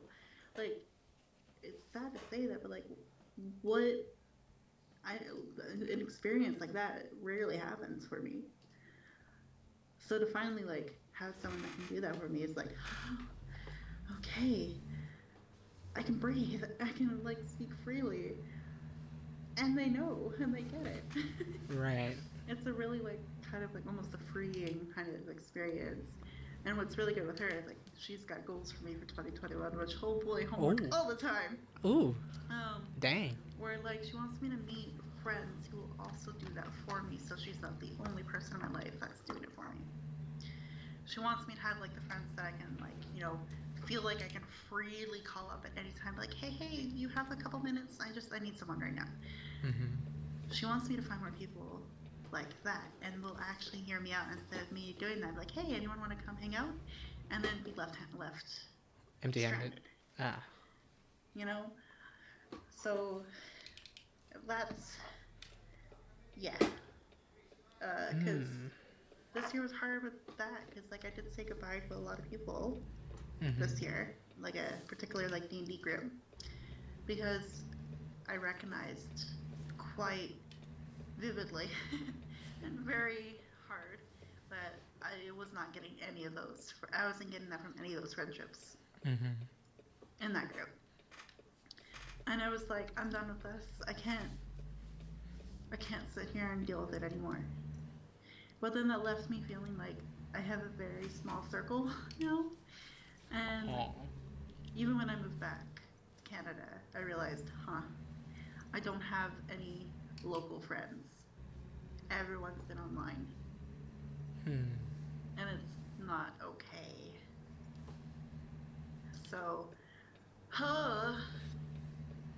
that's like a lot of the reasons why I've been in therapy is because I wanted to know what am I doing wrong in the friendships, what are others, and also recognizing how others were treating me and realizing that was wrong, Mm-hmm. what I was doing wrong, and then learning how to correct it, recognize it, and immediately get rid of it instead of dragging it on for years. Because I'm a nice person and it happens. So, Oh. yeah. Dang. Like, I was in that D&D group for 3 years, so that's how long that Mm-hmm. lasted. That kind of treatment lasted. So it like So, basically gave you that the sudden insight. Not really sudden, I guess, because you said 3 years, but finally gave you insight of like how yeah, what like, you really what you're being valued for with them. yeah, and just like recognizing what I feel like a friendship is, and like Mm-hmm. now wanting to like actually pursue friends that will fit that idea of a friendship. Mm. Like Daryl, let's go into Daryl and mine friendship. I like your friendship a lot. There's some things that I do poke him and tease him a little bit about because it's like I wish we had more of this, or I wish we could have more. But we have found that like really happy middle ground compromise where it works. Mm-hmm. Because before, it's a hot mess. I've really pushed this poor boy away a few times, sometimes for months, Hi. because of things and such. But now we're at this point in our friendship where, like, wow, we've been through trials and tribulations. We kind of still do for the most a little bit, but now we're at that happy medium. We're like, cool, we found like a format for our friendship to work, Right. and I think we both like it. It works for us. I don't know how he feels about it, but for me, though, it's like, yeah, you know what? I'm satisfied. Do I want more? Which there could be more, yes, Right. but we are also at a disadvantage with the distance thing too. So Mm-hmm. he can't just come up here and be like, he just can't drive over to my apartment and take me for poutine. Like that's not, you I would can't do that. I would want to do that if it wasn't for the distance. Yeah. Yeah, right. Or he like, or I can't hit him up and be like, hey, the art gallery's like free right now. Let's go. Like I can't do that with Right. him. That's why it's important for me even this year, if the roadies is gone, is for me to find friends that will be willing to do that with me Mm-hmm. and like go for a walk, talk, and have a good time. Mm-hmm. Cause Just someone to put your head on their lap in a sense. yeah, like find someone to have like an actual shoulder to cry on, or like, There we go. That's probably the better term. It's like, and then like also being that person for them too, and also like it's about give and take. So like Daryl and I are like a pretty even playing field when it comes to give and take at this point. At this point, finally. For a while, it's always me doing the give, give, give, give, give, give, give, give, give. I think at this point we're pretty equal because we always are pretty patient with our weekly calls, where I'll let him vent and talk about whatever he needs to talk about in his week, and then I get to talk about it. yeah. And then we're like, cool questions? No, let's watch anime. Like, Yeah. we've got a rhythm. We got an and idea how it goes. and like, I want that now in my real life, and I hope that it will be a thing. I hate this. This mic is sensitive. Yeah, you can hear it all of it. That's why I just stayed quiet for like a good 2 seconds. Like, I think I know what you're doing. All right, I got a comment for everything. Yeah. So now it's time to like now that I'm like recognizing how good of a friend Daryl is to me, like in an online format and distance format. It's time for me to try to find friends like that here in my city, so I don't feel locally isolated. If that makes sense. Yeah, I know. It's like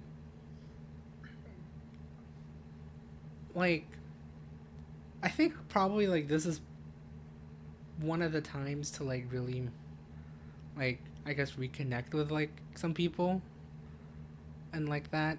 But I don't know. Like my idea, like my I don't know where my mind is actually going with the statement, but um, like especially with just being at home, just you have to connect online regardless of distance. It's probably like the best time, but no, it like there's a for me. I don't know if anyone else sees it like there's a certain feeling that you get between meeting someone just here like say on a call or anything and meeting someone in real life, like saying that you could just visit them, yeah, as you say, visit them, talk to them, say if you want to go to like a Starbucks or Tim Hortons to visit, like just and talk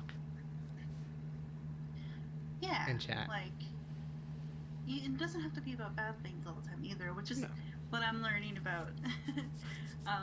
Because usually, like, if I start conversations with friends, it's because I'm checking in on them because they're going through shit. Mm-hmm. Which, like, I have to learn to set boundaries a little with that, I think, in future friendships. Daryl, you're fine. This is not about you. We're fine. You don't talk to me a lot anyway until I poke and prod anyway, so we're good. Yeah. Pretty much. But other friends, like, it just felt like I was a check-in friend. I would start the conversations always. I would make sure they were okay and we talk about whatever they need to talk about. Mm-hmm. And then they would leave. Like they would have to go do something. And then it's like, wait a minute. I helped you pour your heart out to me. Can I pour out my heart to you? And they're like, oh, yeah, later. And then like 2 weeks later, I get like, oh, how are you doing? So it's time for no more of that. Right. It's time to like, learn about boundaries and just be like, check in with myself too. Like, am I ready to hear about my friend's divorce, for example? Am I like mentally kind of okay to carry the heaviness today? Mm-hmm. No. So we'll talk about something else. Or if I get a message from someone like, hey, I'm going through a rough time, like, can you listen? Mm-hmm. I'll be like, quick mental brain check. Yes, I can. It's like, I was like, am I ready to hear this? Am I like, do I have all the things I need to hear this? Am I not going to be busy in the next, 2-3 hours probably to hear this? Mm-hmm. If all those checks out, I think we're good. Yeah, and so like, now I want to work on that. But I also want to find friends that will do that for me. Even if they tell me like, if I go to them and be like, hey, like I'm having a pretty rough day, do you have just like half an hour or whatever to just hear me out, let me vent? You don't even have to give advice, just listen. And they say, I'm not in a good space for it. I think I'd much rather receive like that kind of response back than to be left on red, as the kids say these days. Like I just, Right. it's time for friendships like that. More than me always doing the checking in and always kind of giving all of me into that relationship and getting nothing back.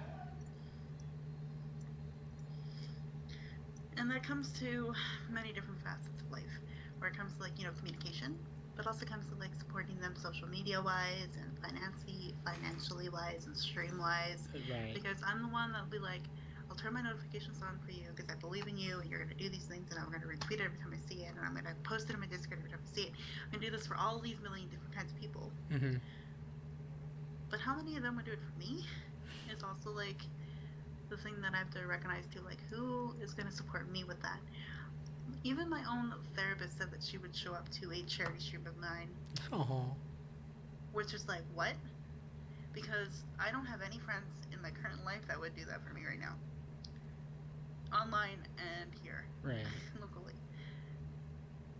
So I need that. I need like the balance of like supporting when I can and then learning to say no when I can't. But then also having a friend do that to me as well instead of just radio silence and say, oops, I forgot after. Right. Or I'll pick on Daryl a little bit. Or I decided to take a nap instead. That sounds like my excuse right there.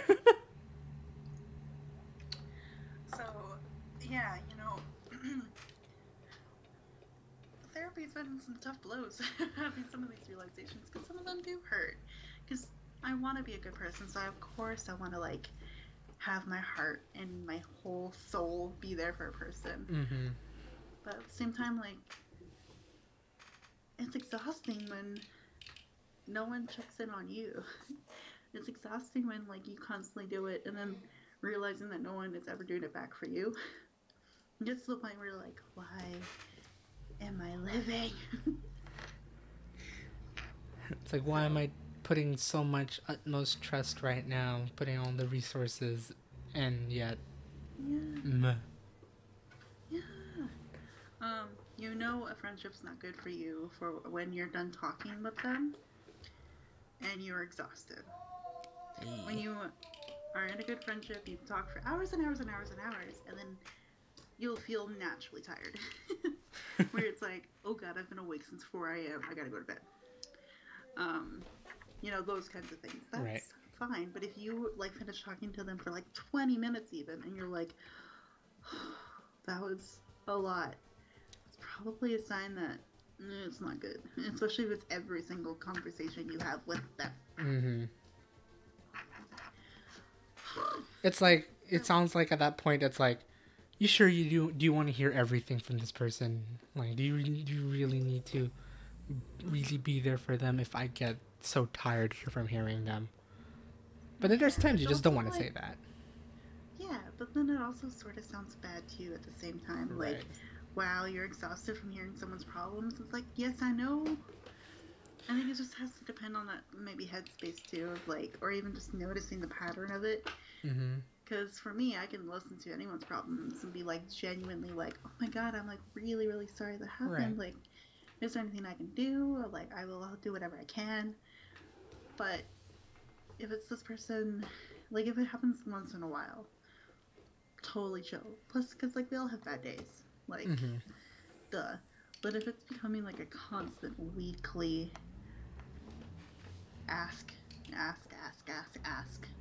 and that's like draining you to that point where it's like, my god, probably not a good sign. And you make a point that's like, yeah, if it's like, oh, I thought you wanted to hear about this. I don't consider that being a friend anymore, because it's like, you told me that you want time to hear my part in this, and well, I say I don't like to hear it anymore after like 2 to 3 minutes of it, and now you're complaining about it. Yeah, sort of. I just, and like, yeah, that's the risk you run too. Like, if you keep doing what I do, guys, like, completely offering, they're gonna get used to it. So when the first time you say no, they're gonna react in a way that's not good. Right. And then it goes downhill from there. With all my friendships. So yeah, therapy's been like that for me. Like, learning these lessons, and also learning what to do, what not to do, and when to try things, when not to try things. And then now I just have to wait for this pandemic to kind of be over, so then I can actually like go do these things that like I've now learned. Like, right there. But I'm pretty sure, like, even with all those things, there has to be something good, though. I know there's a couple of good things that you did for 2020. Yes, like, obviously therapy's been good. It's hard.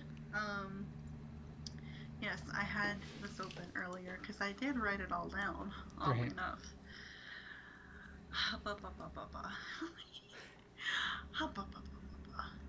I know you've done, like, even with like the mental thing of just trying to speak it out and then trying to like filter it, right? I know you've done like quite a lot of like lifestyle changes, even with the Ronies Mhm. and such, for the better. Yes. I've been for so yeah, like with 2020, oddly enough, like I kind of said earlier on the stream, like sometimes people needed to do a lot of good change in Mm-hmm. 2020 because of all the bad changes. Right. So that was kind of my mindset with a little bit of things. And one thing was like mental health and like going to a therapist finally because the UK left me with very little of anything. Confidence, hope. It took all that away. um, And so the Ronies therapy was, amplified it.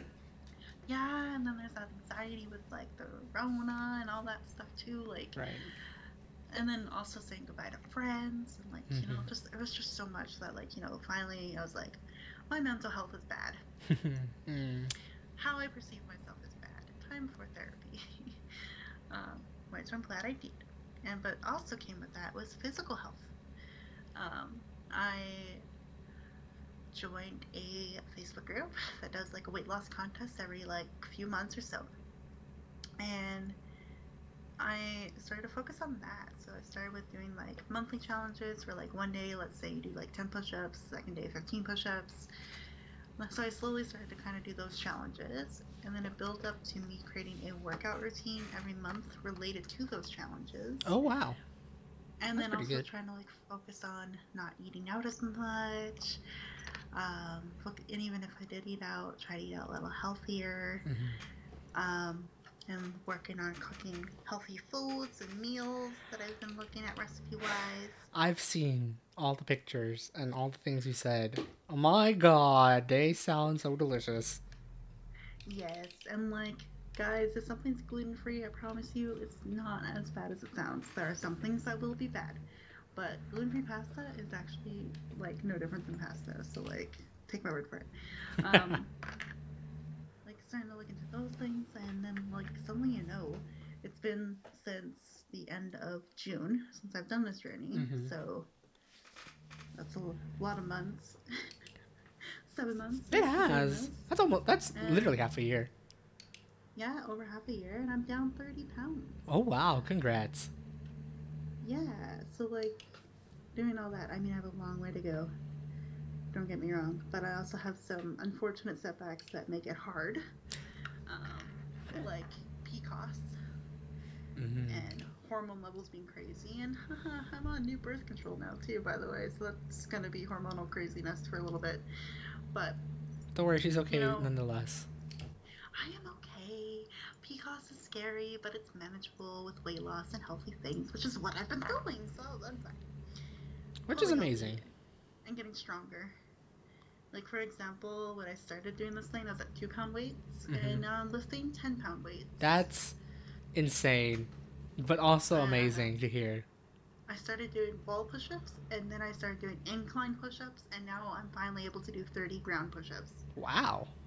Congrats. on my knees. So not the full like proper push-ups yet, but maybe this is the year for that. 2021? Yeah. I'm not a runner yet. I don't think I'll ever be a runner, let's be real. But I can now like jog in one spot for like 90 seconds straight. Ooh. Depending on the day, sometimes 2 minutes. I'll tell you this, if I work that day, no, that's sometimes not even 90 seconds. Legs and arms are already pooped. Yeah, pretty much. I can hold a 2 minute wall sit now. Yeah, so like that physical stuff has been like a huge boost in at least like some physical confidence Mm-hmm. and health. It's quite a lifestyle change. Don't get me wrong. It's not like you're trying to like I'm gonna lose weight. No, I'm gonna make my whole like a lifestyle change. You're gonna be healthy. Yeah. Um, there's that. Oh, my Fitbit's yelling at me because speaking of birth control, or PCOS, I have to take that. But anyway, That's in your smartwatch knows. yeah. Also, in 2020, started the year doing what I love, was traveling. I was in Oslo, Norway, was a beautiful, beautiful visit, and the culture there is so cool. Like, it's so fun. Mm-hmm. Um, I was able to financially afford a trip back home finally while Oh, living in the right. UK in February. Kind of like when the UK was a little scary, so like that traveling and that kind of thing was a little nerve wracking even in February. But I was like, it's not bad at home, so I'll be Mm-hmm. fine. Famous last words were spoken because 2 weeks later I had to go. Yeah. Oh. Uh, but then I got to see a theater play. So I got to see a comedy of a bank robber with my friend Caitlin in the UK, and it was great because it had so much mixed into it: American humor, British humor, Canadian humor, Ooh. all mixed into one, and I was able to understand all of it thanks to having many American friends, being Canadian, and also living in the UK. The So it was a awesome really cool trifecta. play. Yeah, it's a really, really cool play. Hi Hi, Sirens. Sorry sirens. guys, I live near a fire station. What up? Whoop de wee Um, woo. yeah, I was able to do fundraising for two amazing causes and organizations. So there You was one did. for ending racism in Edmonton. So fundraiser for that did not hit my goal, but I still was really happy with what I was able to raise in a pandemic. And Mm-hmm. then also did Extra Life for the Stollery Children's Hospital here, which I'm really glad I did now. And Oh. like today was the last day to donate, which rip, but Oh. um, sending that money now is more important than ever because they've changed the children's hospital to an ICU now. Ooh. So things are pretty. If you want to know that it is in Alberta, Canada, but I think that's it at all. Um, so I'm really, really proud that I actually fundraised for that because they Mm-hmm. need it now more than ever. Um, I have a better relationship with my sister. Oh. We used to butt heads and fight, and then like basically stop talking to each other for years. Really? Yeah, and now it's like now we're closer than ever. We like try to call each other like once a week, and we text and share things with each other often and constantly. She's my go-to support when therapy sessions go bad. Oh. And like she's just awesome. So I'm really happy that I'm got a good relationship with her. Living with family again. Liam's a blessing and a nightmare, but mainly a blessing. Oh. um, being there. So like those are like the good things for this year. Right.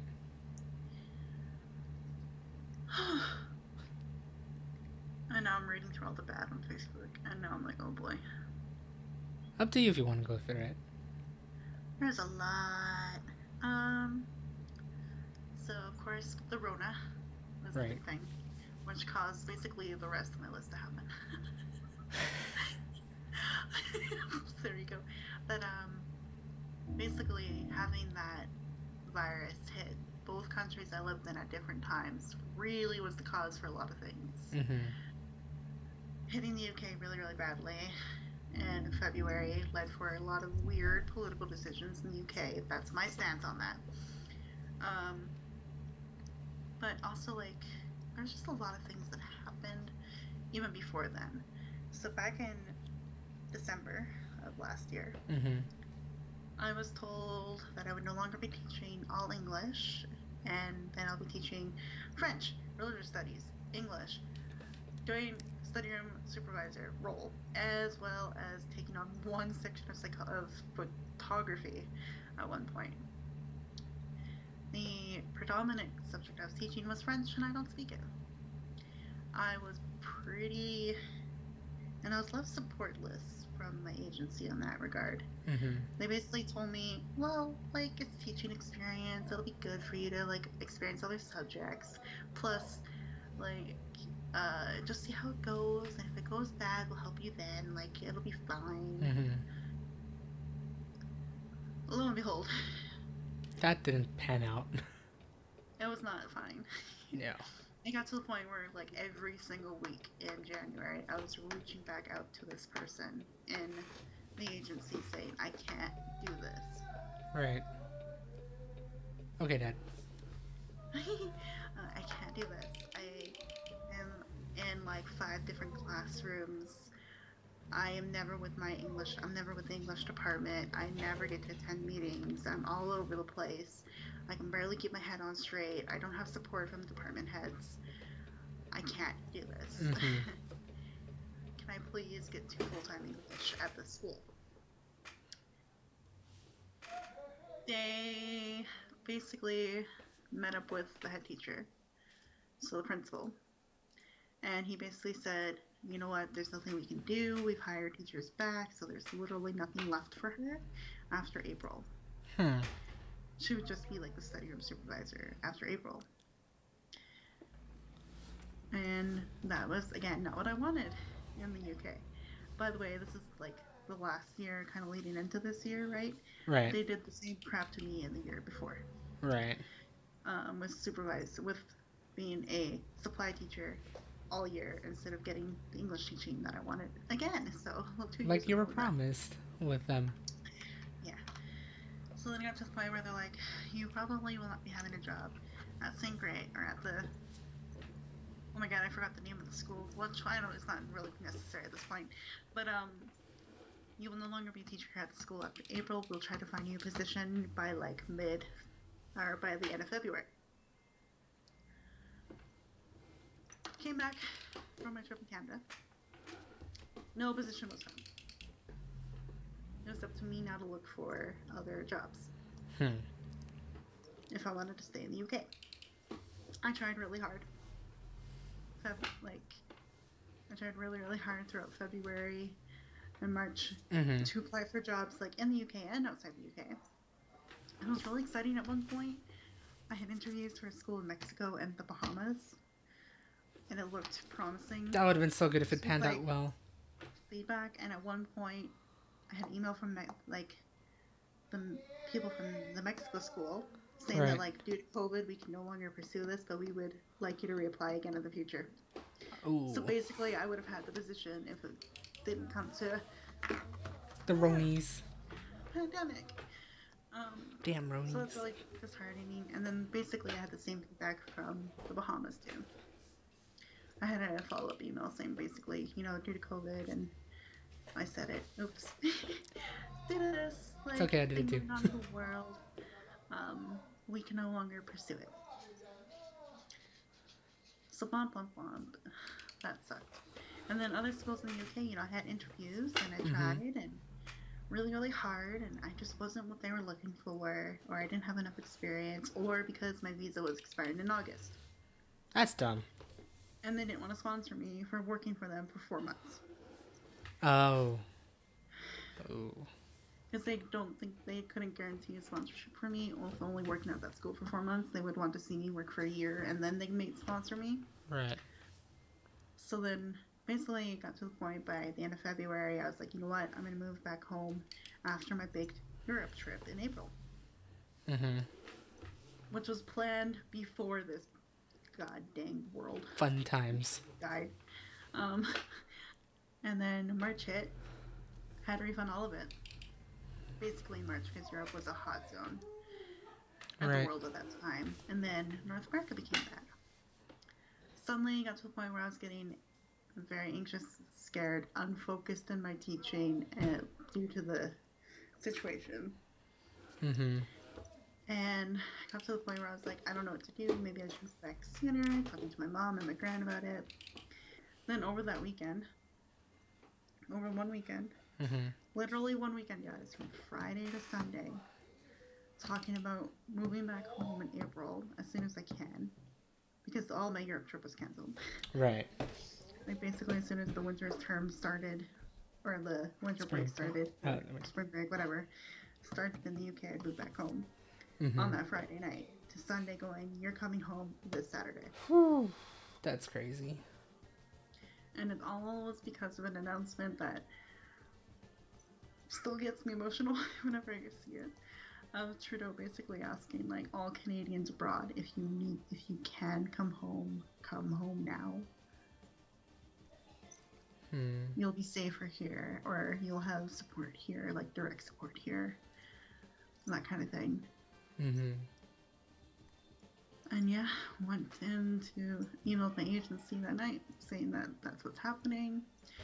Went in Monday morning, told the head teacher, spent the rest of the week slowly telling the rest of the colleagues and my students. And I didn't get to say goodbye to anyone else, really, in the UK. Like, the rest of the people that I knew from my agency and such, and I just had to go.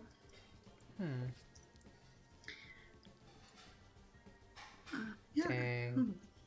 I still get emotional over that. Holy crap. Bleh. And then the rest of it happens here. Oh boy. So yeah, during the 2 week of isolation when I moved back was not a good time. Because it was just hard to figure out, like, what can I do, what can't I do. Things are shutting down here, so, like, it's hard to kind of get, you know, banks and finances reorganized and situated down here. Right. And then trying to, like, cancel everything and get my student loan figured out. Like, I spent all of those 2 weeks, like, panicking. Just basically redoing your finances and such. Yeah, and then finally when I got out of isolation, you know, got that all, like, physically sorted out. And things like that, took care of all of it, because I had a lot of savings. Well, duh, because I got paid a couple times while, like, the week I was moving, and then, like, again in quarantine. Right. From the UK, so I got all that stuff sorted out, canceled my phone, moved my phone stuff around, blah, blah, blah, blah, blah, blah, blah. The boring, readjusting to Canadian life is how I worded it on Facebook. So it's one way to say it. Yeah. Then spent time basically right out of quarantine at the end of March, right through till May. I was job hunting for like a whole month. I won't get into the political situation here or politics in general, but it's not good for educators or education right now. That's all I'll say. So there's no jobs available in my field. So I ended up accepting an overnight role. That's right. I started overnight at this place. You did. I forgot about that. Retail in a grocery store. I was doing the online picking. So I would basically pick other people's groceries for them, store them in the department, and then they would pick them up in the morning whenever they're, or in the afternoon or the next day. So, and I still do that to this day. Retail. 6 months, right? So far, almost? Longer than that. May. 7, wow. I've been doing it since May. Yeah. Yeah. So 7 months of this. Retail. And it's the first time I've done retail in my life. And it happened after 2.5 years of teaching. Okay, I don't know what I hit. Anyways. Well, what'd you do? I don't know. I don't know what I hit, but it's like, I'm like, what? Anyways. Yeah. So there's that. So there's also readjusting to this kind of like shift work, hourly wage things again. Aww.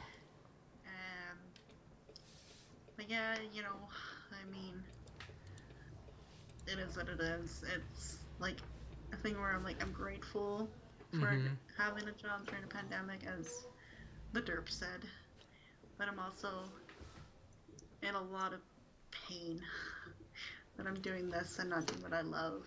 Right. So there's that. I've already talked about losing friends and a huge part of my support system. My friend circle has definitely shrunken. Despite moving back home. And blah, blah, blah. So there's that too, right? So, like, my circle is really, really tiny right now. So it's like, hi, Momi. Hi, Momi. Momi is a friend of ours from Vox Populi, I think. No way. Or from Cat Stream, maybe both. One of the two. Both of the two. Nice explanation. Hi, Momi. But, there's that. Really. So both kind of. Yeah. Ooh, shit. Both kind of. Gotcha. Were you about to hit that poor worker leaning over the rail? No, I'm pro at driving. What you talking about? I got my turns. Look at that. Smooth. Not really. You almost hit a fence. But anyway. There's the other kind of nail in the coffin, which sounds weird, but 2020 is a coffin. It is. Was my dad's foot. Oh, right. I don't think you've ever shared that publicly, did you? Briefly on Twitter. Briefly on Twitter. But nothing since the major updates. Do all the crashing. I'm trying not to, even though I've done it a couple times already on the stream. He's had like over 20% of damage to his truck. I like ramming and T-boning, apparently. Yikes. Well, yeah, my dad's foot. So, like, back before Canadian Thanksgiving. Right. My dad's foot was hurting him a bit, and he was like, I can still okay, now walk I hit the and fence. work. Nice. I can still work on it, but it's just sore and very achy, and I have to rest it at night. I was like, oh, that doesn't sound good. Then he goes to, like, a free clinic, I guess is the best way to Americanize it. Okay. Walk-in clinic, free clinic, I don't know. And they said, oh, yeah, no, it's just inflamed. Take some anti-inflammatories. It should be gone in a couple of weeks. Lo and behold, it got worse. Ooh. So then, after Thanksgiving, he went into the proper hospital to see a big boy doctor. Because these puny doctors can't see the shit on the foot. No, it's more like free clinic, walking clinic. They have so many people to see in one day that they just want to say something, push them out, and send them on their way. Ah, one of those. Gotcha. The urgent ones. The urgent care ones, yes. Then he went and saw a big boy doctor, and it turned out it'd be a big boy doctor. Yeah. I'm sorry, those guys in walk-in clinics are just as much as a doctor as the other ones, but these guys they're small boy doctors. Yeah. It turns out it was a really bad infection in the bone. Ooh. Of his foot. And he is diabetic too, so healing and things like that takes a while. Right. So he basically got to put on a booty. A cast, but a foot boot, and he was given a walker, and he had 24-hour antibiotics pumping it through his system with a little like portable pouch. And he did that for a while, but then they realized that his legs were swelling from the antibiotics. He got to go see an angiogram doctor, the big boy doctor. The mature doctor. Big specialist doctor. And turns out that because he's, diabetic and all that kind of complications with it, he had veins in his legs that were blocked. Ew. Because of just low blood flow. So if you don't have water or blood flow in your veins kind of turn into this goop. And he was scheduled for surgery to clear out the veins. From what they can tell after that surgery was that they definitely freed up one vein for sure, and it sounds like most of the second vein. Mm-hmm. So now he's got proper blood flow, and now he's taking oral antibiotics as well as the IV thing only once every couple days, I think, just to lessen the swelling. I like how my voice gets shaky. It's not that bad, but it's also bad. Because before the angiogram doctor, we thought he was going to lose his entire leg up to his knee. So, that's yikes. That's a yikes. But it turns out now he's going to just lose his baby toe. The teeny tiny one. Toe. The pinky toe. And they have specialized home nurses coming to see him every second day just to kind of work away at the pinky toe, and that's all I'm going to say. That's just... I don't want to really go into detail of what they're actually doing. Okay. Yeah, no. My mind, when you said it like that, is going wiggle, poop. No, it's a lot more grosser than that. I figured as much. But I'm just going to imagine that instead. Wiggle. The thing, though, is, like, the big overall picture, though, is it's still possible that he could still lose his leg, but they're hoping that with antibiotics and treatments and physical therapy and occupational therapy and blah, blah, blah, after this big stuff, hopefully it won't happen, but it could it's still a possibility. So I don't even have good news on that. We'll know next year. Yep. He keeps saying on Facebook that he needs a Christmas miracle, so. Oh. Yeah. Damn. That's. Oh. Mm-hmm. Yeah. Darn 2020. Mm-hmm. I mean, again, the big Ronies probably played a role in a lot of it. Oh yeah, like if none of this had happened, I'd be like teaching in Mexico or Bahamas right now. Dude, I'd visit. Heartbeat. It's fucking cold here. I'm coming. I could be dealing with tropical weather right now instead of the white ass snow outside. My God. Yeah, and then I guess with also like the move back and things like that, like because I was living on my own with like roommates and such in the UK, so like I didn't have to live with family or anything like that. But now that I'm back with family, that entire loss of independence has been a hard hit. I am at their will. Right. And such like that. Sometimes, not all the time, but sometimes it's pretty adamant that I have to do what they say. So I'm trying to find a balance with all of that, and right. Yeah. But then it's also hard because I can't go see my dad either right now because his basically entire living space is like a medical treatment zone. So if I go in there with any kind of potential for COVID, because I'm working right now, I'm an essential worker, so I can't go see him. I can't even go visit my dad right now. My last time that I saw my dad was Canadian Thanksgiving in October. That's quite a while back. So I couldn't see him for Christmas, and I won't see him for New Year. Aww. I won't probably see him for quite a while. Damn. Whereas, you know, my sister and I, we like do car visits, so she'll drive over, and I'll stand outside the parking lot and talk to her. Aww. Outside the car with a mask on, and like, you know, aunts and uncles and such really glad are figuring out Facebook Messenger finally, and how to call, and my gran as well. Oh my God, they're learning how to use technology. That's always fun. Yeah. Oh yeah, it's great. You should have seen my gran when she figured out filters. Oh no.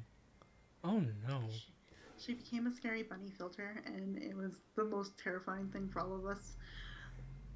And then she kept switching them, and she's like, "How do I just turn them off?" And we had to try to teach her how to turn it off, but it took a while.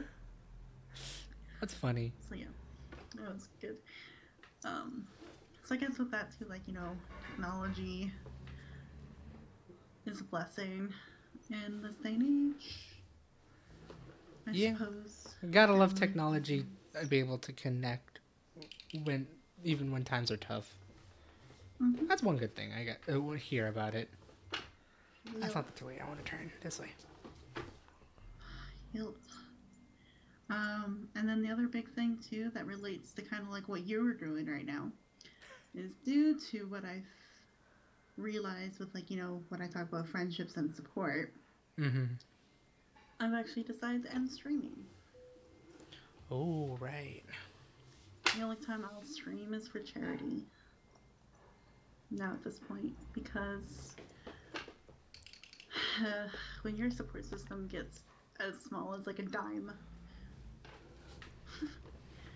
it's hard to kind of fundraise and like do big streams and like get the word out and get that support, and then have even your friends attend it despite knowing it's happening for weeks and still no show. Right. I don't see the point of it. I am also not that entertaining enough to kind of keep going. And like that's my viewpoint. But also like, yeah, I can't do it anymore. I can't just do it because like I've already explained this before. I think probably on Truck and Talk Thursday and to this poor guy, poor Daryl, multiple times. But when you're live and you see the stupid red number, and when it's constantly zero for like over 2 months while trying to fundraise and stream again, right? And and it's blaring and glaring at you. Yeah. Your morale and your focus on it and just like your goals just seem to fall out the window. Especially when you can't see that results per se. Yeah, and like the chat too, like when you are only talking to your Nightbot. Aww. I get a little sad at that point. So I decided to do that. Stop streaming except for charity streams, and then stick to doing YouTube because. Now, why am I doing YouTube instead of streaming? Well, YouTube is way different. You upload a video, you post it, you schedule it, you put it in a playlist, create a thumbnail for it, or don't, because I'm lazy like that. Or I add it after the fact and realize that, oops, I forgot to do that. Like, I realized Dream Daddy that I put out yesterday does not have a thumbnail, so I need to do that. But I was so tempted to remind you. It's like, what happened to the derp thumbnail? Right. It'll be there today before midnight. But YouTube's different because you can upload the video, do all those things, set it aside, and then when you go to upload a second video the next week, then you can look at your views, and then all of a sudden you're like, oh my god, there's numbers. Right. There's someone actually watching. Someone watched it besides me. So that's why I think YouTube will be the focus now for me. And I've been finding YouTube very helpful for me because. Oh yeah, there's been way more benefits, I just realized. Hi. 2020's been a lot, so it's hard to remember everything. But, you know, I've been using it for, like, my Toastmasters speech practice and, like, writing speeches and posting it and doing that kind of thing. And it's been really helpful for me to practice and memorize speeches for Toastmasters. It's been also really good to practice speaking in general and trying to get rid of my filler words. Like the uhs and ums and ahs and so and yes and. So, yeah, exactly. That thing, yeah. Exactly. So then it's also like really good practice for that. And yeah. So no more streaming for me. That's dead and gone. It may come back again. But you'll do the YouTubes. But the YouTubes will be there, so be a subscriber today. Please subscribe there. Do the !Dragyn. I think it is in there. Pretty sure it is. Oh, I haven't changed it to the YN, right? I think I need to edit that one. Or delcom and editcom. Adcom. Nightbot commands. Okay, there's all of my things. Wow. YouTube. So yeah, starting 2021, 2 videos every week are coming up. I finally have the name of my podcast, which I'm excited for. Ooh, hype. Right, I remember seeing that Twitter poll. Yeah. I had to do a second one because it was basically 48, 47. I was like, that's too close to, like, call it. So. I can't believe that tied-ish. Yeah. So it's going to be Dragyn Sense. So 1 video a week will be dedicated to the podcast. Ooh. And then the second video will be whatever. Most likely gaming at this point because I'm way behind with my Dream Daddy stuff. So at least upload a couple of those and whatnot. Yeah. And I guess you really have that perspective for 2021 in a sense. I do.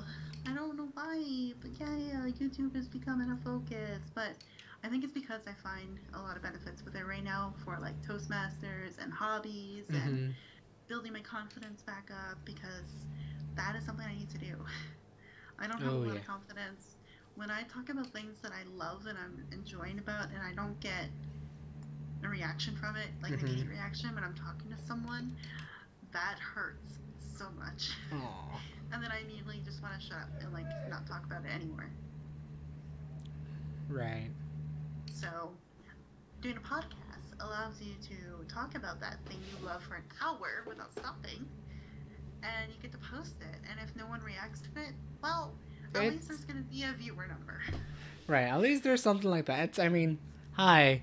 I also realized this is, I think, my 57th Chuck and Talk Thursday, or Chuck and Talk. Yeah. And it's pretty much like a podcast, right?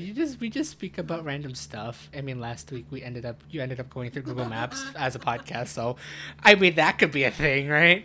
But Honestly, yeah, no, this like that's a great way to like just really talk it out, and especially as you said, you just want to be more confident and just even like just get used to talking again in general, I guess. Yes, that is a physical thing I want to work on is strengthening my vocal cords and Ooh.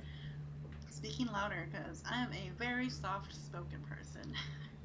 And when you're a teacher, it's a curse. Oh, I bet. Hmm. Oh.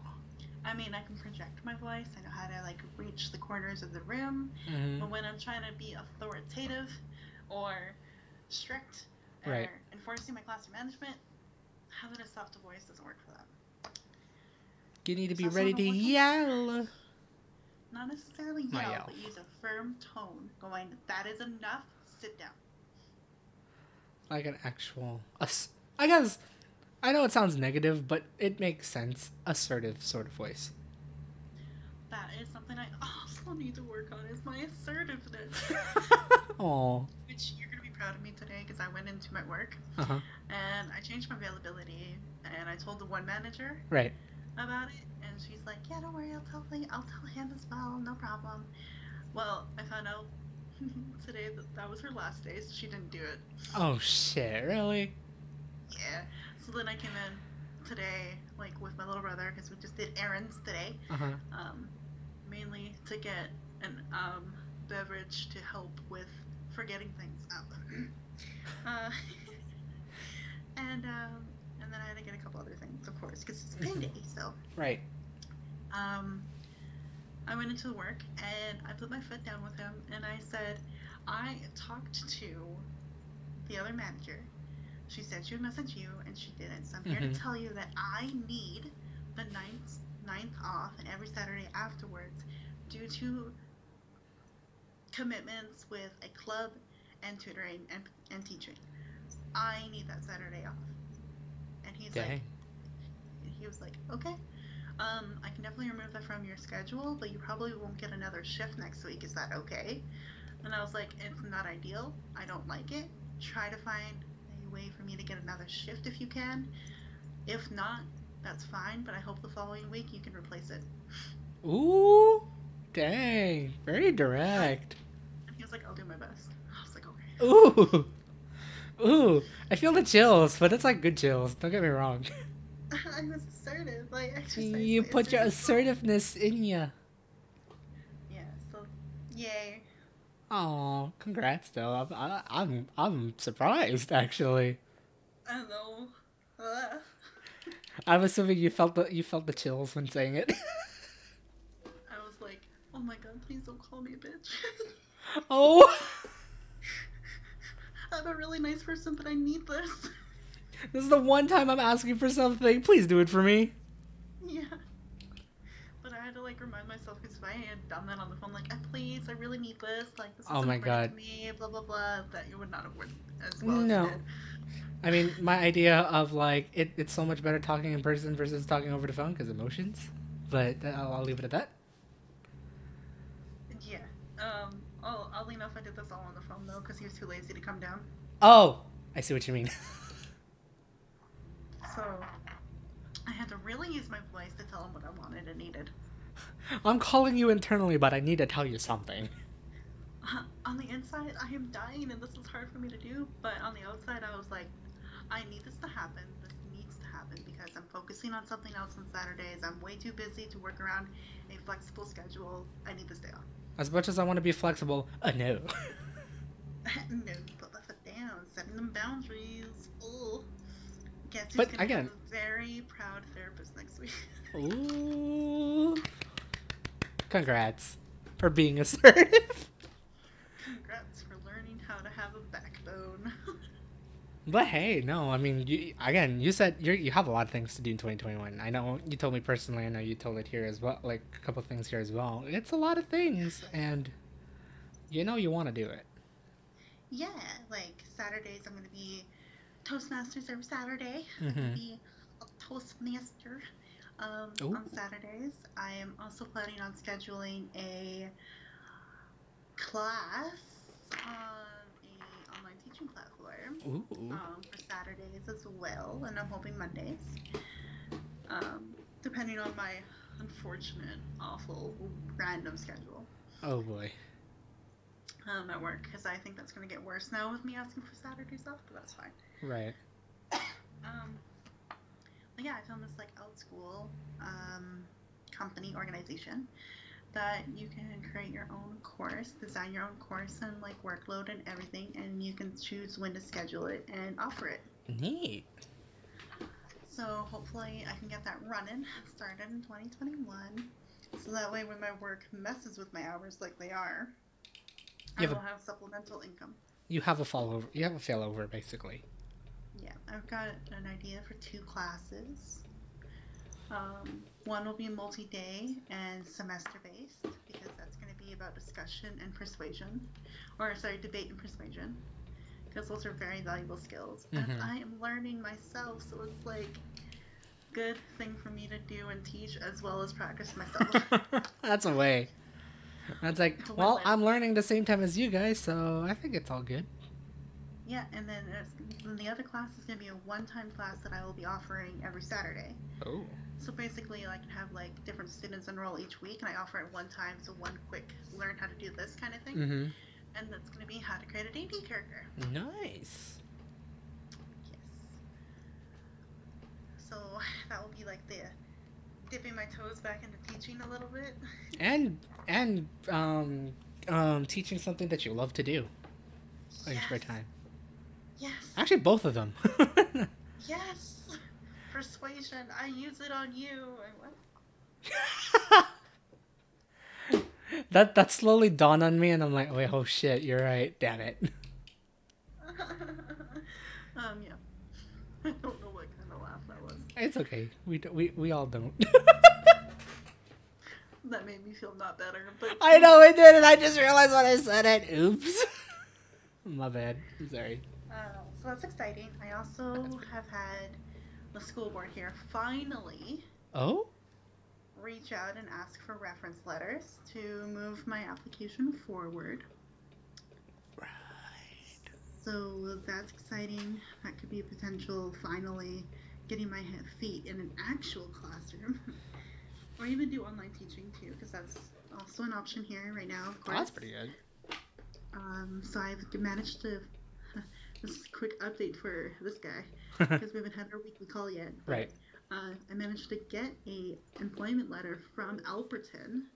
No way, really? I was able to send that today. Oh my god, that's hype. Congrats, dude. And I also finally. I was very surprised that you emailed me, I think yesterday with it. In the middle of their holiday break, they managed to do that for me. Like, aww. That's so nice. So hopefully all of that will go forward. They'll go through it. They'll contact the rest of my references, and maybe I'll be teaching next year. Ooh, hype. That's amazing. Yeah. That's really cool. So I've been working my little butt off. Oh yeah, you did. With a lot of things to try to turn 2020 around. It worked for the most part, but I got hit in the feels today remembering all of this. Aww. But you know what? Fuck all that feels. Fuck all of that. New Year is in, well, 5.5 hours for me, 4.5 hours for you. So, hey, still, congrats though. I'm hoping all the best again for 2021. I'm hoping all the best for everyone else for 2021. Sure, this year, this decade started off pretty bad. No lie.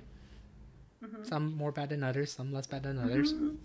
But I'm hoping we will start off strong.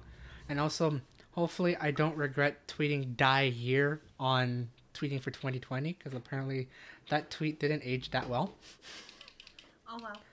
So, I'm probably going to try to tweet for 2021 with no typos, hoping for a good year. I don't know if my typos ended up giving a bad year. Who knows, right? Oh, man. It was already bad for me when it started, so... Oh. Thanks to that last day of winter break, before winter break in the school, and telling me, haha, you're teaching, like, all these hours in French. I'm like, what? But hey, I'm hoping we all get better new things, Let's new hope this experiences. year I will actually be able to teach English full time. Oh, come on, please. Hopefully. Or English and Spanish at least, or maybe even English and one of the other like humanities subjects. Like that would be ideal. Can you at least get a history lesson, maybe history class, maybe? I would so love that because I'm so a fucking weird far. nerd and I know so much about history, and I'm watching history animes right now. Although I'm taking a break and I'm watching Nico Para because I Oh played the game. my god. It's really cute, but also like kind of pervy, and that's all I'm gonna say. Well, unfortunately, yeah, I've heard of it. That's all I'm gonna say. I've heard of it. I've not watched it. I've not played it. That's all I'm gonna say. Yeah, so hopefully this year I'll be put into an actual classroom. Oh, I'm hoping. And I can create all my teaching materials again and build my portfolio up and do all those like professional things. And really get going and get my professional certificate and not my interim one. Ooh, I see. Yeah. Again, yeah. I'm hoping all the best. Hopefully, maybe we'll make 2021 the best start for the decade. Yes. This don't count. This don't count. It's its own separate decade. 2021 will be a new decade for us. Yep. Yep. And it'll be 2020 was the transition year. It was the stupid gap year that happened. That just decided like, nah, I don't want to start yet. We'll give you something. Everyone was given a forced gap year. Really? No, like actually. It is literally a forced gap year, if you think about it. Yeah. So yeah. Yeah, 2021 will be the year of getting health and habits down. Sorting out my mental brain. Meeting friends, hopefully locally and online. I guess if you want to be my friend online, we can try. We can try. YouTube, focusing on that, 2 videos a week, especially the podcast, get that going. And yeah, that's me, I think. That's all the goals I think I made. I don't remember. And then go check post. And then for me, it's gonna be just following the direction I have, going for it, aiming for either job or training. I'm gonna put it out there. If I can get to like doing like social experiences again, like meeting with friends, going places like that again, 2021 would be great. And just not feel the hopefully not go back to my past me. It's weird to bring that back up again, but I think now I don't think I'll be able to do that. I'm pretty sure I can motivate myself to get me somewhere. And hopefully 2021 will be that year. Yeah. I can't remember all my goals, but on my coffee page, I wrote a blog post about my year in review. And I put my goals. So if you want to just check out my coffee page, there's that. It is yeah, right there. You know what? 2020's been hard for everyone. Yeah. Oh yeah. Some benefited. There's been a lot of benefits for a lot of us sometimes, and like the weird loopholes of things.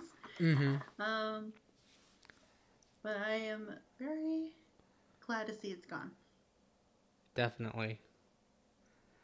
And let's just hope, let's all make it a new venture, new, better year, better decade. Yes. Be there for each other.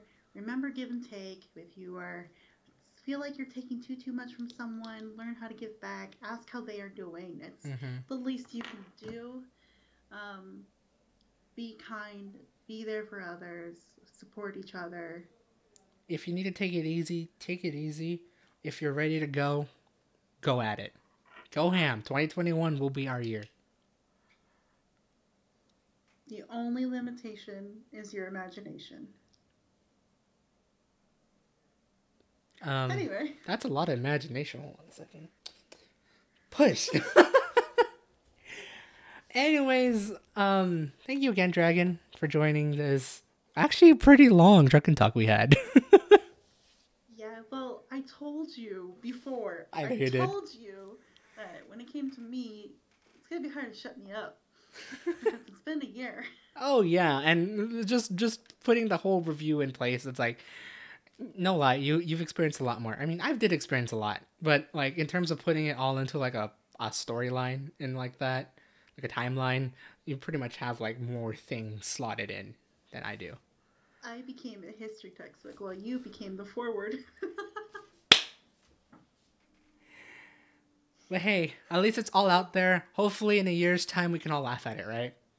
And I will say this, it's no competition. Everyone's had a bad year. Oh Everyone yeah. handles things differently. It's no competition. We just like to poke fun at each other. Mm-hmm. So we don't mean to make light of it, but we do. I I'm hoping again. I want to use this as just to laugh at like in 2 years' time. It's like, man, I did that. Man, we did this, right? We'll Like, watch this Truck and Talk Thursday like 2 years from now and be like, damn, that was Thursday. the funny thing is, I remember doing a year in review with Brianna 2 years ago. Oh, wow. I want to listen to it. I gave a brief glimpse of it, and I'm just like, I'm scared to press play for the rest of this. But like, hey, it's all up there. So if you guys want to see more like past stuff, and like for this year, and especially like, oop, I did not spell that right. Go follow me on, go subscribe to me on YouTube. I upload all this. It comes out every Tuesday, if I remember. Usually I do. Sometimes I don't. And all that fun stuff. 2021, I'm still planning to stream and record and upload videos until I get a job, like how I did it before. And then from there, I'll see if I'll be able to remanage it again. Hopefully this time I don't end up getting a management job that will let me take a pause of this again. Again, I do miss this actually. I really do. And I think I'll be able to do it. Let's just hope, I don't get a management job or supervisory job to be like, I need to micromanage. Hello, help. Sort of deal. But yeah, also go follow me on Twitter. Who knows if I'll post more things in 2021, as I said before. I didn't post much except for some stupid shit, but follow me on Twitter, because that's where I'm updating anytime that I have a schedule change. Like this one, actually. We did stream like 3 hours earlier than usual, only because it's New Year's Eve, guys. There's some people that celebrate. I kind of do with parents, so we're all gonna have a fun time tonight. Not really. Probably just watch the TV and watch the ball drop or something like that. Hey, if that is your thing, that's totally fine. For me, I'm gonna stay up until my family goes to bed, then I'm gonna come in my room, drink, and watch anime. There you go. Damn. What a life for the last day. And hopefully, everything will be all better here. Everything will be all better here. 2021 will be our year. And thank you again, Dragyn, for joining in for this very special Truck and Talk Thursday. No worries. All my things are in the chat as well. You Do just follow her. clickety the links and find me places. Yes. You'll find all the fun updates and the cute pictures and cats and stuff and whatnot. So do follow her on Twitter and all the YouTube as well. And if you want to support her, coffee as well. I live off of it. So every coffee you buy from me tells me I can go to Starbucks and have another. So thank you. There you go. I tease, but it really helps. Thank you. Oh, I might put something on. I'll think about it. In any case, I hope you guys have a great day, night, year, whatever this time, whenever I'm streaming or you're watching this on the VOD. Hopefully I'll guys see you next time on Monday. Probably more Minecraft. I may think of doing a new game soon. I don't know how I don't know if I'm gonna do an extra stream with it. I'm thinking about it, but I have to like really think about it. All right. Okay. But yeah, hopefully you guys have a great day, night, year, wherever you are. Hopefully 2021 is providing all good shit. I'm hoping it does. I know it will.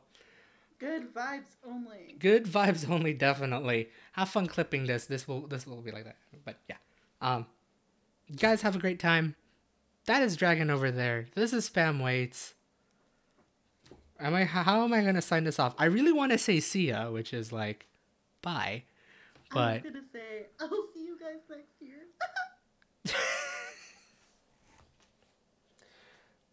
Thanks, Violet. Bye, guys.